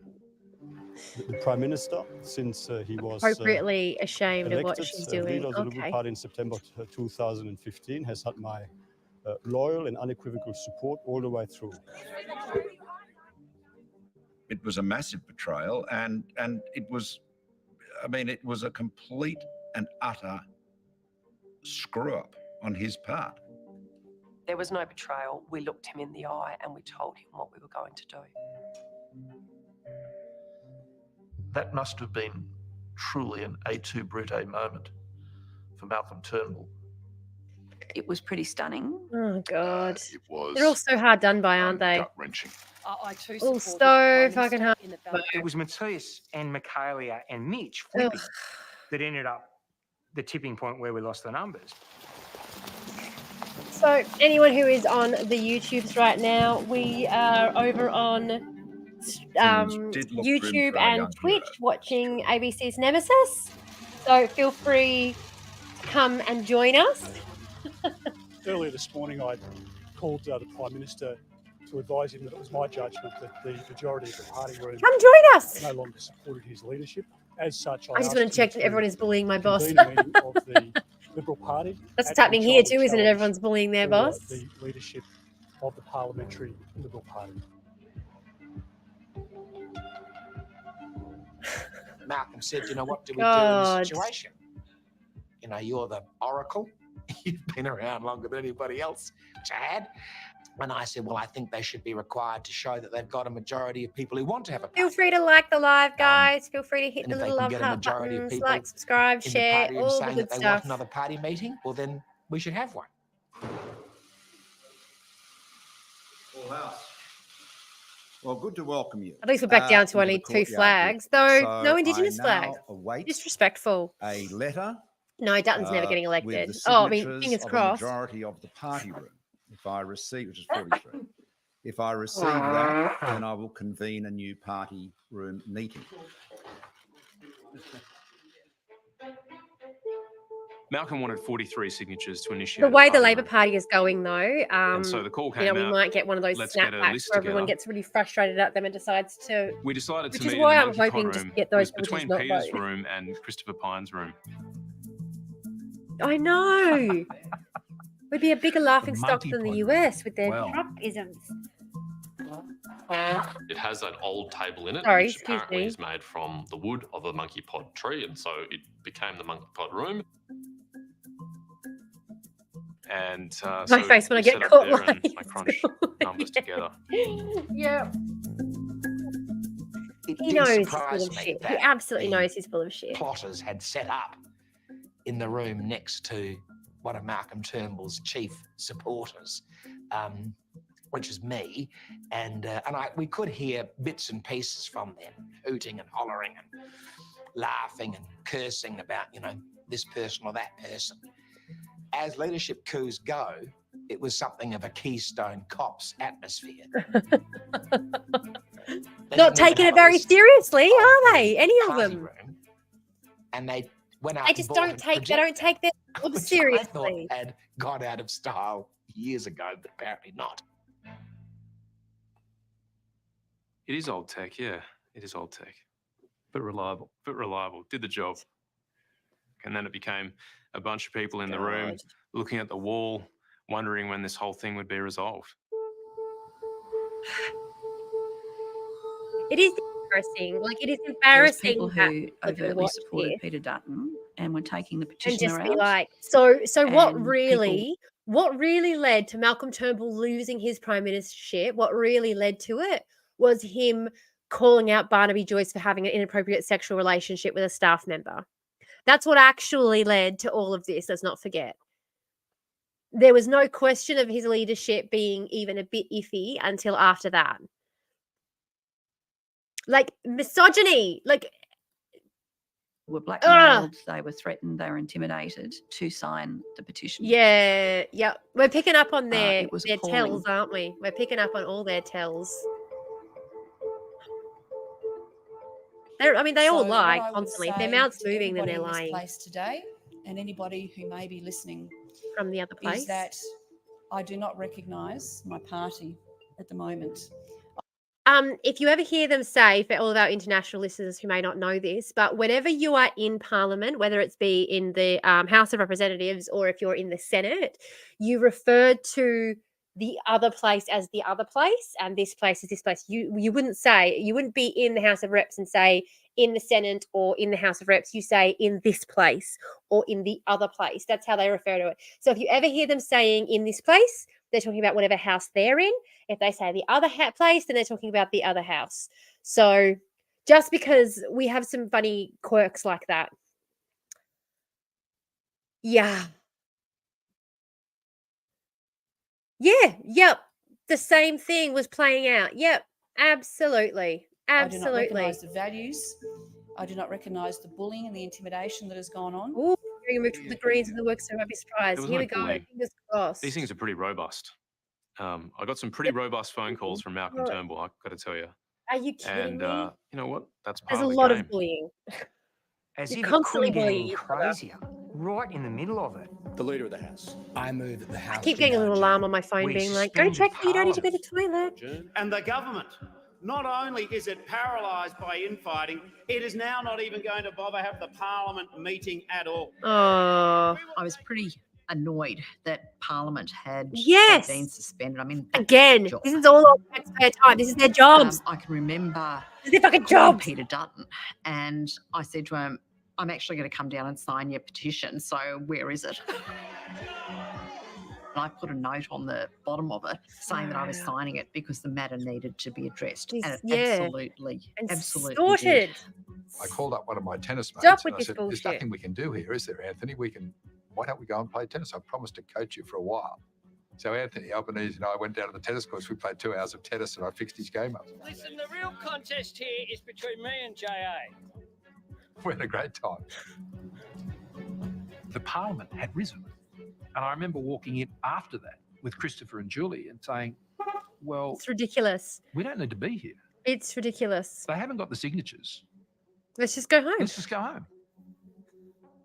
I was in the room when Why Scott bother doing Morrison our said jobs? to Malcolm Turnbull, if everyone goes back to their electorates and hears people for the next 2 weeks Yeah, I don't have to lose nuclear saying policy how law for us. furious they are. I've that got their to stop. Got to local talk member about the for being nuclear part- policy. Actually, I have to talk about the nuclear policy because a lot of people have been pushing nuke. I've seen it being pushed constantly, and we are, and this is the problem with the Liberal Party as well. They should have been doing this a decade ago. If they wanted nuclear, they should have been doing it a decade, 2 decades ago. But they were in the pockets of oil and gas at the time. You cannot scale up and scale down nuclear. You cannot, and we just.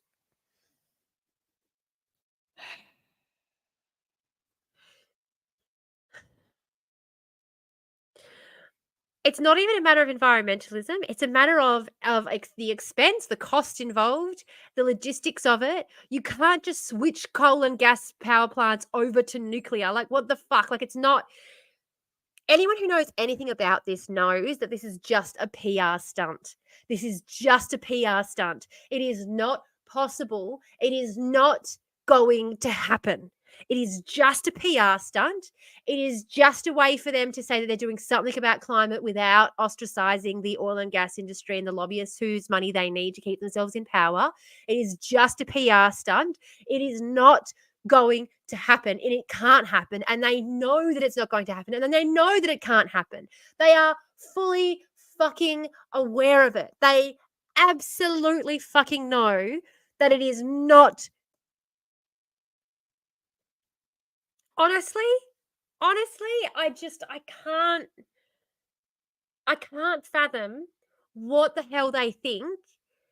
I can't fathom. I honestly can't fathom what they think they're going to get from this, because it's not anybody with half a brain, which is also part of the reason why I'm pretty pissed at the Gen Z party that are on there, like spruiking nuclear as well. Anybody with half a brain knows that this is not fucking possible.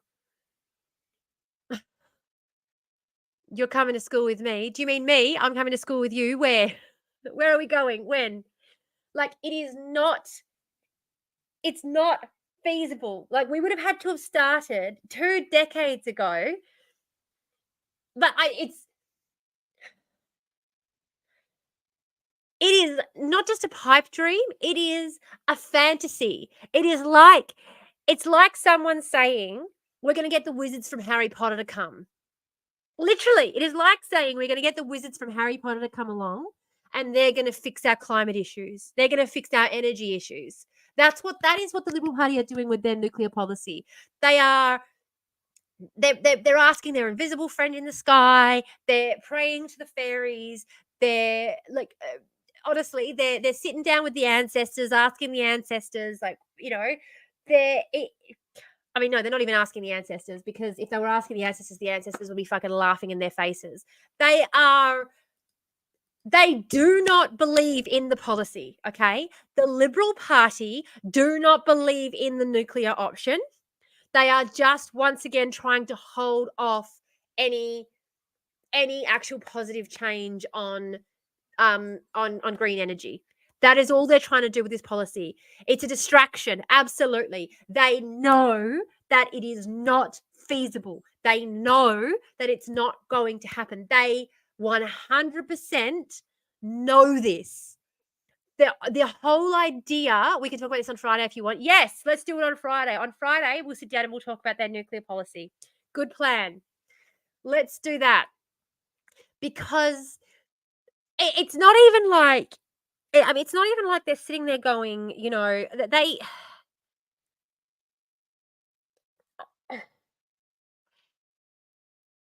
It's like with the robo-debt scheme thing. It's like with the robo-debt scheme. They knew that what they were doing was illegal the whole time. They knew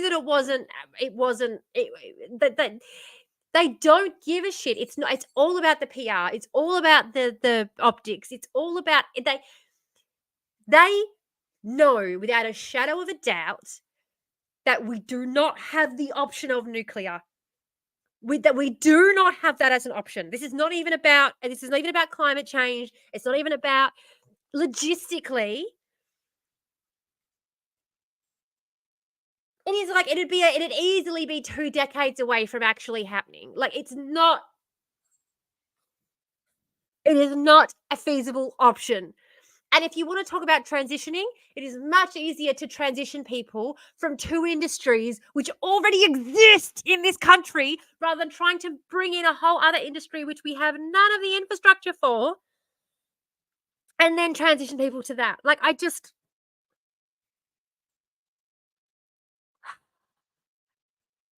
can't. I need to really just, I need to impress this upon people.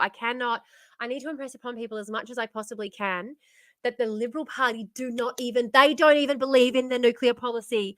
They don't even believe in it. They know that it's hogwash. They know that it's bullshit. They know that it's complete bullshit. They don't. Out of the circus in Canberra. They'll return in 2 weeks saying, just get back on with the job.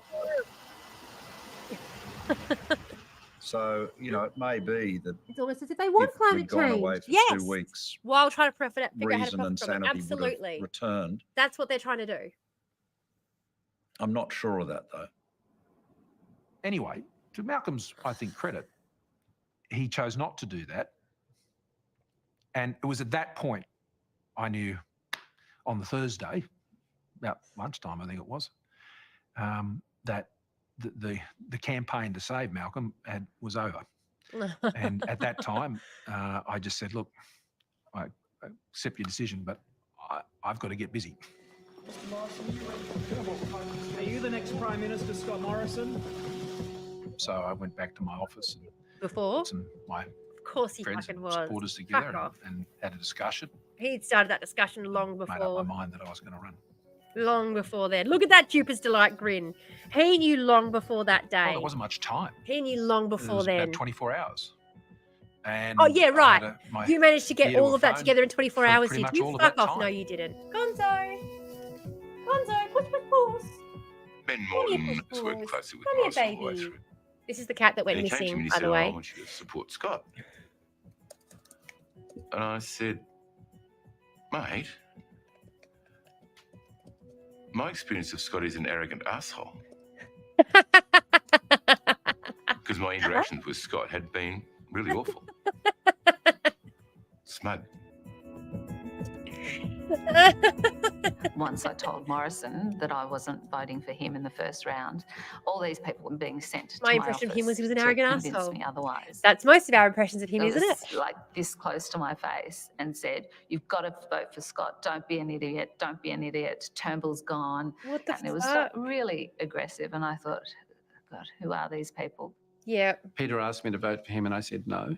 Yeah. And I also said to him, Of course not. You're going to ask if the you win Indigenous leadership, I minister. will resign. Good. Because I cannot serve for you. Cool. and At I least will he's go to got the back some. bench. At least he's. Oh, I'd go to the backbench. So he doesn't have enough integrity that he's going to give up his paycheck, just the cabinet position. Gonzo! Gonzo, come here, push pause. Gonzo! By Friday Come here, morning, push push. the agitators found it very, Come up very here. difficult to get Come here. 50% Come up plus here. one of the party room Come up to here, push push. want to Come have another here. party Hang on. meeting. Who are you voting for? See what happens when you get there. Come here. Let's say hello to I everybody. refused to sign it because of my Here we position go. about leadership. Yeah. And then I was called by You should and my I don't recall who baby. it was, a number of Yeah, people he to say purrs you the need to minute sign I'm it, you holding need him, he to sign starts it. And purring. I kept saying, I don't want to sign it. And they kept saying this is really destructive to the party. You hear him And I said, purring? I don't want to sign it. This issue needs to be resolved. And I've put You should my my name to baby. it He's in not order much to of a baby though, is he? He's huge. Yeah, I have He's my strong view big about boy. who I think should be the leader of the You're my party. big boy, aren't Not you? going to telegraph that through the media. You're my big boy. And in the end, another person was the final signatory There you go. to it. There you go. Of course I am. I hate it. Hate It will take decades to Initially, even they change came to pole me. stations to nuclear. Exactly. I'm not going to sign. He's awesome. Thank you. My I said, if you get he 42 signatures, disappeared come for and like see me. 4 I'll months. give Well, you he didn't disappear. He was 43rd. kidnapped. He was But I catnapped. won't be anything other But we got him back. So he escaped from To the their people who credit, they catnapped went him, out and and they we got came him back and I said, show me where there's 42. And they were able to show me. And I said, rightio, I will sign the 43rd. And that's when I wrote for Brendan Nelson. Well, I assumed that Warren Entsch was, trying to make some point about Brendan Nelson, who's I'd replaced as leader of the Liberal Party in 2008. But, what can you say about Warren Entsch? I thought it was a timely reminder back to Turnbull. Reminded me of his treachery, hey? The treachery and the way in which he, and lack of respect that he did for Brendan.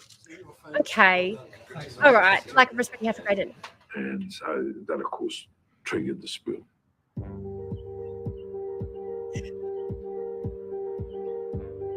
It's expected the extraordinary meeting of the Liberal Party These will go ahead tend with to Mr skip. Dutton claiming to have secured the 43 signatures he needs to force the spill. There is a spill. It's likely to be a But contest. Peter Dutton forced the spill and then lost the leadership.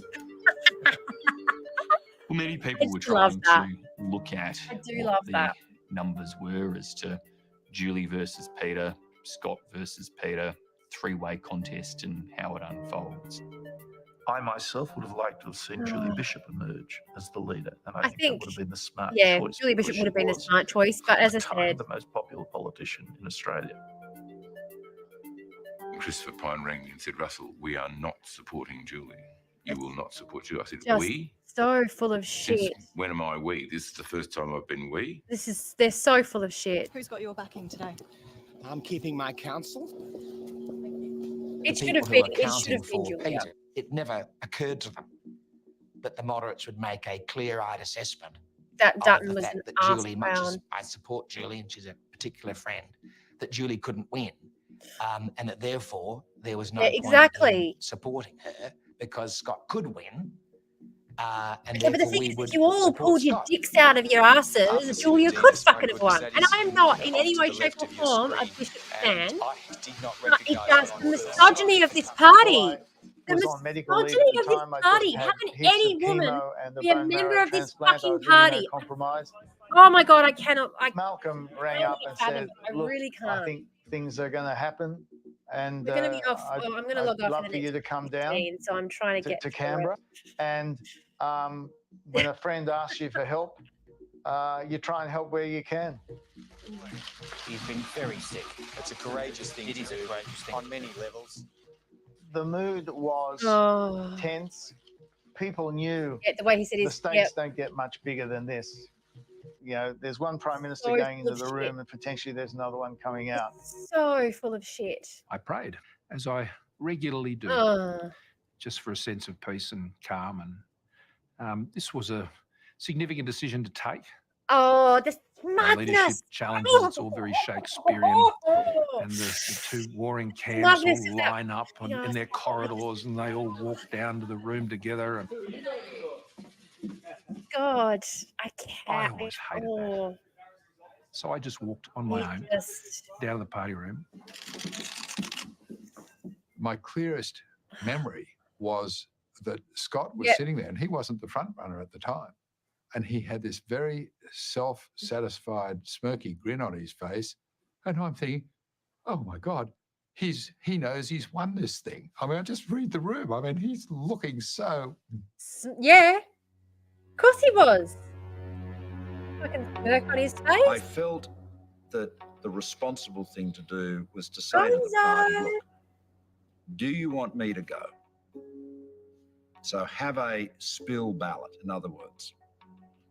And then, if that's carried, and I would say, if this is carried, I will not be a candidate.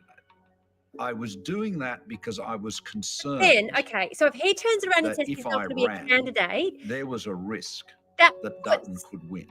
that puts Bishop in the prime I spot. thought Dutton would run off to the right, and I thought he would do a That lot of puts damage Bishop, if as Prime Turnbull is Minister of saying, Australia in a I short won't period. run, come here, baby. Malcolm fought through to the That last puts Bishop moment. in the prime spot. The spill motion You don't want to be was on a carried TV? You're going to sit next to 45 me? to 40. That's okay. And if 3 You don't have votes to had be on been the different, TV. we would not have spilled You the don't have to be on leadership the screen. after that It's horrendous. okay. Bit camera shy. The vote is 45 to 40 for the spill. So that effectively Oh. means your prime ministership is coming to an end. How do you feel in that moment? Misandry overrides misogyny. Yeah, they hate other women more than, yeah. I couldn't Huh? avoid reflecting They would never support a on woman. the Yeah, no. momentous. No, they're nature of it's the internal misogyny. It's internal misogyny. They I they looked think around other the women room don't and know I as much as the wondered men. whether all of the Okay, people there all right, understood all right. the enormity Fine of for what Dave they for were not doing. voting will be spent. Got the The fine fact today that for they not were treating voting. the government Money of well spent. Australia as a, You can as a actually, plaything. if you whoops, the And cat's the just people fucked up my that screen. were You'll get a letter in the responsible mail. Oh, if you got that fine in the mail, it should actually ask you were for about your to usher explanation for into why you didn't office vote. the one So you person can write, you can return they that form and tell them disliked that the reason you didn't and vote is despised because and you refuse to distrusted vote for any much, candidate that much more does than not me. call for a ceasefire. And given the fact that the two major parties have refused to call for a ceasefire, you withheld your vote. Because we do have protection of. Sorry, let me just pause that. We do have. Our political speech is protected in this country. So rather than paying the $20, you can fill out the form, like send the right on the form that they sent you, right on there that I've withheld my vote due to my political belief or like my individual belief that I cannot support a political party in any way, shape, or form that would not call for a ceasefire. And yeah, you won't have to pay the fine. So honestly, they'll pretty much accept that if you are willing to fill out the form and send it in. Excellent. Yeah. So you can write on that on the form where they send you where it's got the fine on it. There'll be a spot on the back for you to write your explanation, and you can write on there that I do not recognize the government. This government does not have authority to operate in this country. As per, I can actually tell you the case. Hang on, let me find the case where it was argued, and the The Supreme Court of this country could not actually find a justification for themselves to have authority in this country either. But you just write on there that you do not recognise the authority of this government, and therefore you're not willing to support this government or its corruption, and send that back, and you won't have to pay the fine. We do have protection of political speech, and that does include the right to withhold your vote if you wish. No, Morrison, tell us what really made you do Confirmed this. that Yeah. they are contenders. They You put prayed. themselves. Whoa, whoa, whoa, I whoa, voted whoa, for whoa, Julie, whoa. and I was stunned when her count was so small. And I think she was too. Of course, she And was she was devastated. Of course, she would have been. It's very simple. Politics is a numbers game. The ruthless arithmetic of politics, I think John Howard described it as. News reaching us now, Julie Bishop has been eliminated. She went out in the first ballot with only 11 votes, which was totally humiliating for her. And they smashed her. They didn't just break her, they smashed her. And it was predatory in the way they did it. She gets knocked out, and they now enter into the second and final ballot for the leader's position. When it came down to a choice between Peter and myself, I had been on the conservative side of most issues. So I suppose I had the ability to reach out to quite a number of members from a conservative perspective, but at the same time, not be seen as a great intolerant threat to the moderate side of the party. Yeah, you're a nothing burger. You won by being a nothing burger. A sleazy, skeezy nothing burger. As you're all aware, there was a ballot conducted in the party room for the leadership of the Liberal Party. The successful candidate was Scott Morrison. That was the moment where I just went, we're doomed. We're doomed. That was, and like I said, it wasn't a mistake in the sense that they didn't mean to vote him in. Oh yes, sorry, no, I was. We've lost the Prime Minister. I was on the TikTok. I was talking to TikTok at the time.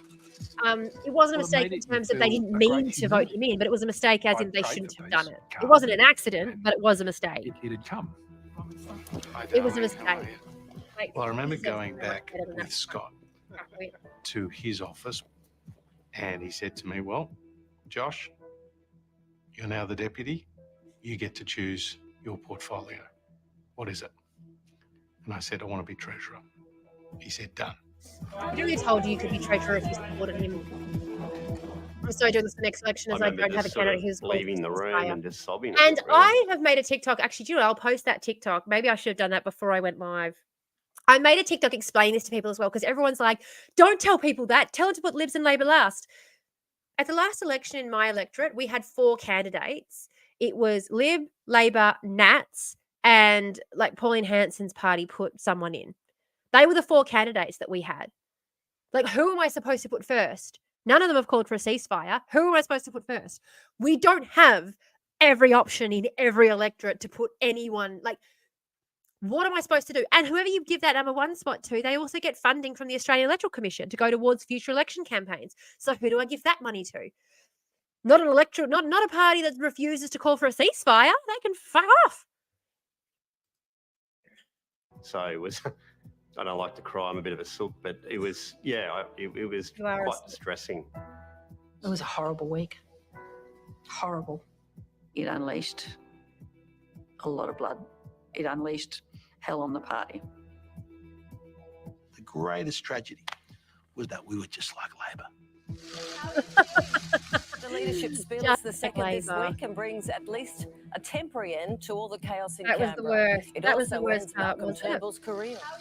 Except you weren't just like Labor, because at least Labor had the external pressure Good afternoon. that led to the spill. It What may was your surprise you excuse? on a day like this, Please. but I remain very Oh, they optimistic bribed and the Wednesday. positive about our Right. nation's Yep. future. We've been able to achieve some progressive Liberal coalition government, enormous reforms. I was very proud of, and I am very proud of the Progressive? You were achievements not of my government. progressive. I You were was in not office as PM progressive. for just under 3 Like- years. We got a lot more done than I thought we would, to be honest.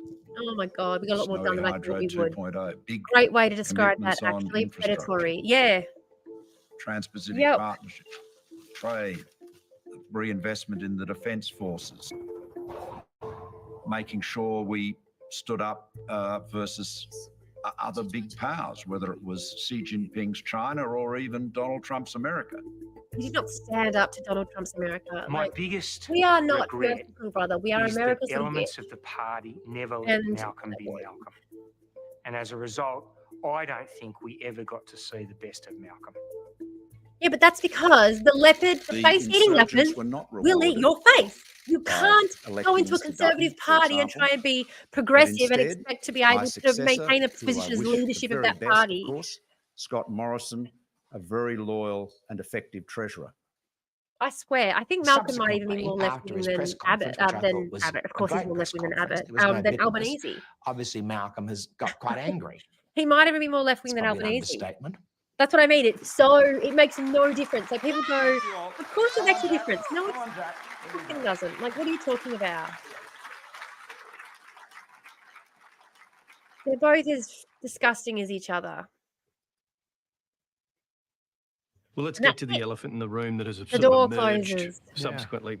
You know, Turnbull told me in his interview that you and your supporters played a double game almost from the get-go. He course said, they and I did. quote, looking Like, back at looks that at the week, smirk, it's looks at the clear to me smirk. that Clear to me that Morrison played a double game with on the Tuesday, and that From the his people, get-go.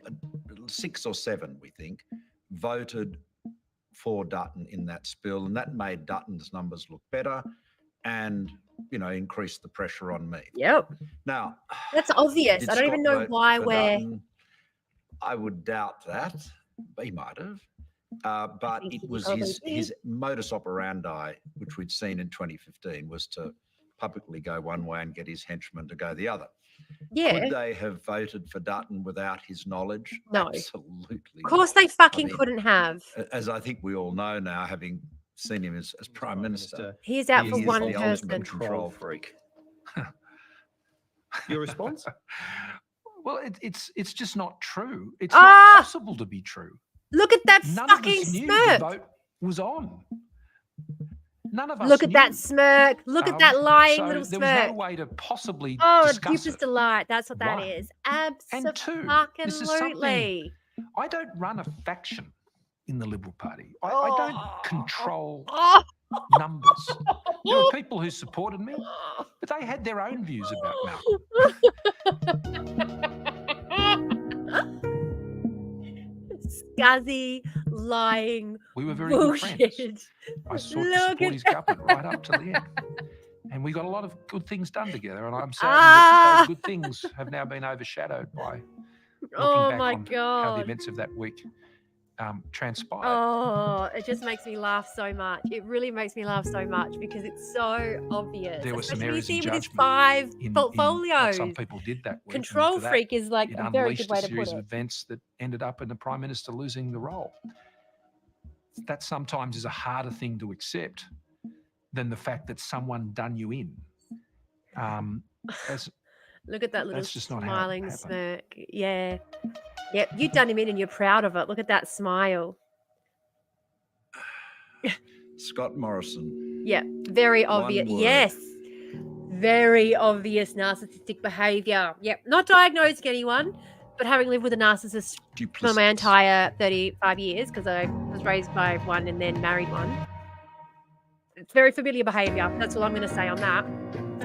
Very familiar behavior. I'm not going to start episode 3 today. I'm not. Pickering has watched the news. Sorry, I'm not going to stop sharing my screen. There we go.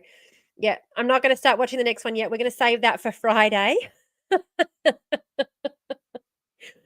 But I tell you what, the smirk on that man, he is just, it makes my skin crawl. It makes my skin crawl. It really does. And again, like we say, like it's so obvious when you watch stuff like this, just how much time they dedicate to these games rather than the governing of the country. Let's not forget, they weren't in opposition during all of this time. They were supposed to be running the fucking country while all of this was going on. So it just goes to show This is what they're doing. When we're like, why is nothing getting done? Why have we seen no progress? Why aren't you tackling any of these issues? Because this is what they're busy doing. They're busy playing fucking popularity contests. He thinks he's so clever when he thinks he's spun out a new lie, and he thinks people believe, yeah, he honestly thinks that stupidest delight. He honestly thinks that he's convinced us. He really thinks that he's convinced us all. Like, the amount of time I spent speaking about ScoMo's government when he was in government and just how underhanded the shit was that he was doing. And they're still doing it with this. What's the most important part-time? You are in the place of business, and what do you can make? What's the most important part-time? You are in the place of business, and what you do you can make. I don't understand what that means. Sorry about that. Rephrase. It could be the tism, but I'm not picking up what you're putting down. But yeah, and it's the same with this nuclear policy that they're pushing on us right now. They think we're stupid. They think, I mean, a lot of people don't pay enough attention to really understand that they don't, like, people don't read beyond the headlines, right? Like, the headline says, nuclear power, the best thing for Australia's future, says Dutton. And people will just go, yeah, nuclear is the best thing for Australia's future. Didn't you read the article? It's like, you clearly didn't read the article because Dutton thinks it is, while all the experts are saying that it's not fucking possible. It's a pipe dream. It's like saying we're going to get Harry Potter to fix it. It's like saying we're going to get, we have to upgrade. First of all, we have to upgrade the entire grid. We have to upgrade the entire fucking grid to start off with. You can't scale up and scale down nuclear like you can with coal. Like, it's a completely different modus operandi. You cannot just switch the coal power stations over to nuclear in order to keep the same people in power. Like, the coal mines in Western Australia are all operating at a loss. There's been massive issues with the government trying to. Anyway, it's been an ongoing issue. I live out in coalfield country, so this is a conversation we have in the community a lot. Like, it's not.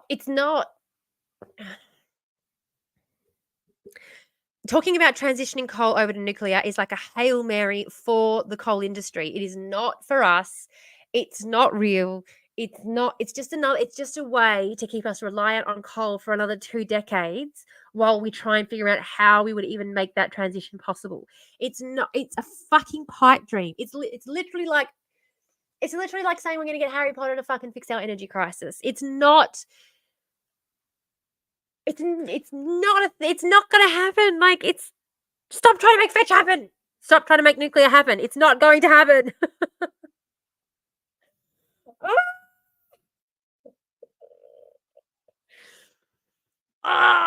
Anyway, we will talk more about that on Friday. I have been live for 3.5 hours now. Yeah, it's like the tobacco industry saying it's all good for decades, despite knowing otherwise. And the legislatures knew as well. The legislature knew that it wasn't fine. The lobbyists knew. Everyone fucking knew for decades that it wasn't fine. And they only stopped allowing them to advertise. They only stopped allowing the tobacco industry to advertise in my lifetime. Like, in my lifetime. It's not like we're talking about, like, this is, it's fucking mind-blowing. How backward we are is honestly mind-blowing sometimes. I just can't. Anyway. That is all we're going to talk about today because they've melted my brain. The Liberal Party have melted my brain. But if you want to continue the discussion, if you want to join the book club, if you want to know when I'm going live next, the best way to do so is to join the Discord. Absolutely join the Discord. Ladies and gentlemen, boys and girls, and friends beyond the binary, join the Discord. The link is in my Ko-fi.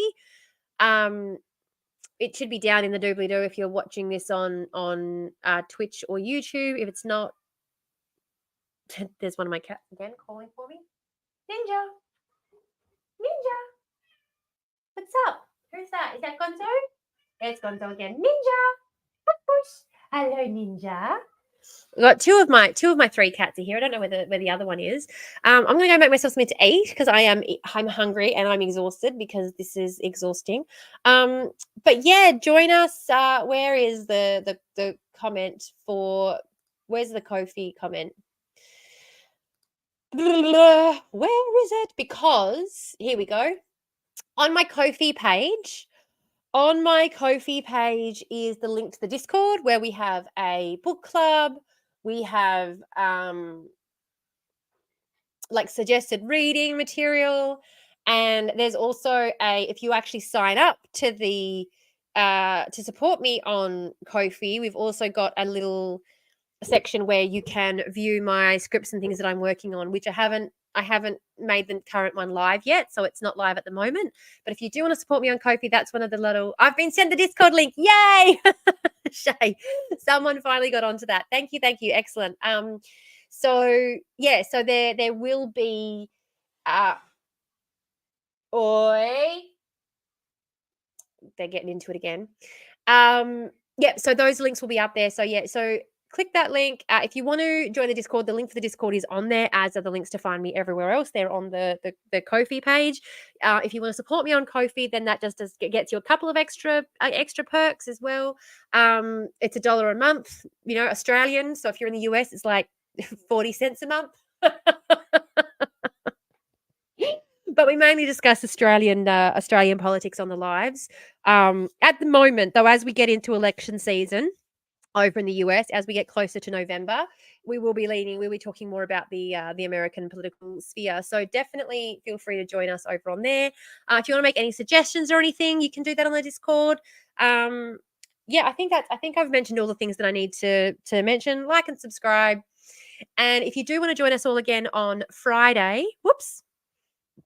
That's not what I wanted to do. On Friday at 9 a.m. GMT +8, or The Void. Did I just make it? Just. I'm about to log off. I am about to log off. I do apologize, Jazzy Wuzzy Fuzzy. I was just saying that the book club is live though over on the Discord. If you want to jump on there and pop in your book recommendations and start. It's fine. You can always just watch it back and hear our ranting. But yeah, jump onto the Discord, join the book club, put in your book recommendations. If you do want access to those scripts that I'm working on, support me on Ko-fi. As I said, $1 a month Australian, which works out to be about 40 cents a month American or something ridiculous at the moment. Where's the Discord link? The Discord link is on the Ko-fi page, which is just up on the screen at the moment. That's where it is. I don't actually know how to make the Discord stay. You're in the Discord. Yay! I don't know how to make the Discord link stay in the chat without disappearing. I can only work out how to get the Ko-fi stream bot to post. I did try and hook it up to Discord so that I could do that as well, but I can't figure out. I need Emery. I need Emery. I should never go live unless Emery's here to hold my hand. Emery keeps me on track. Emery keeps me focused. Emery keeps things running smoothly for us. But yeah, so that's the place to go to get all the information. And yeah, the Discord is where it's all happening. You do not need to be signed up to the Ko-fi. You do not need to be a member of the Ko-fi. You can follow me on Ko-fi to get updates and stuff without donating. So you can follow me on Ko-fi and you will still get all of the Ko-fi updates. You'll still get all the info from Ko-fi whenever I post on there. The only difference between giving the $1 a month and not is that A, you're supporting my work, and B, you get access to the scripts and things that I'm working on while I'm working on them. Yeah, that's the and it's just a little bonus. And you also get automatically assigned a role in Discord when you join. Whereas if you don't, I have to go in there and manually add it, which means I know who's who and all that sort of jazz. But that's it for today. So sorry that you've only joined us at the end there. I would stay on. I actually would stay on and talk for longer, but I am busting for the loo. Like absolutely busting for the loo. I have been on for 3.5 hours. I was half an hour late. I was supposed to be doing a 4-hour live today, but I am busting. I was a little bit late. I slept in a little bit this morning. 9 a.m. GMT +8 Friday or 12 Australian Eastern Standard Daylight Savings Time. Please join me again for another live. We'll be discussing episode 3, the last episode of Nemesis. And then next week, we will be jumping into some new. Do I need to download Ko-fi? No, you do not need to download Ko-fi. Ko-fi is just a website. You don't need to download it. You just go onto the website. It's, no downloading or anything necessary. And if you're already on the Discord, then, you'll be fine. All good. Again, thank you all so much for joining me today. I am now logging off so that I can go to the toilet because I am busting and my phone has popped up several times to remind me that I do need to go and take my medication as well. So I'm going to go and do that. I'm going to go make myself another coffee and have something to eat. Thank you all so much for your support today. Can't wait to see you all again on Friday. And let's do the Classically Abby outro. Bye!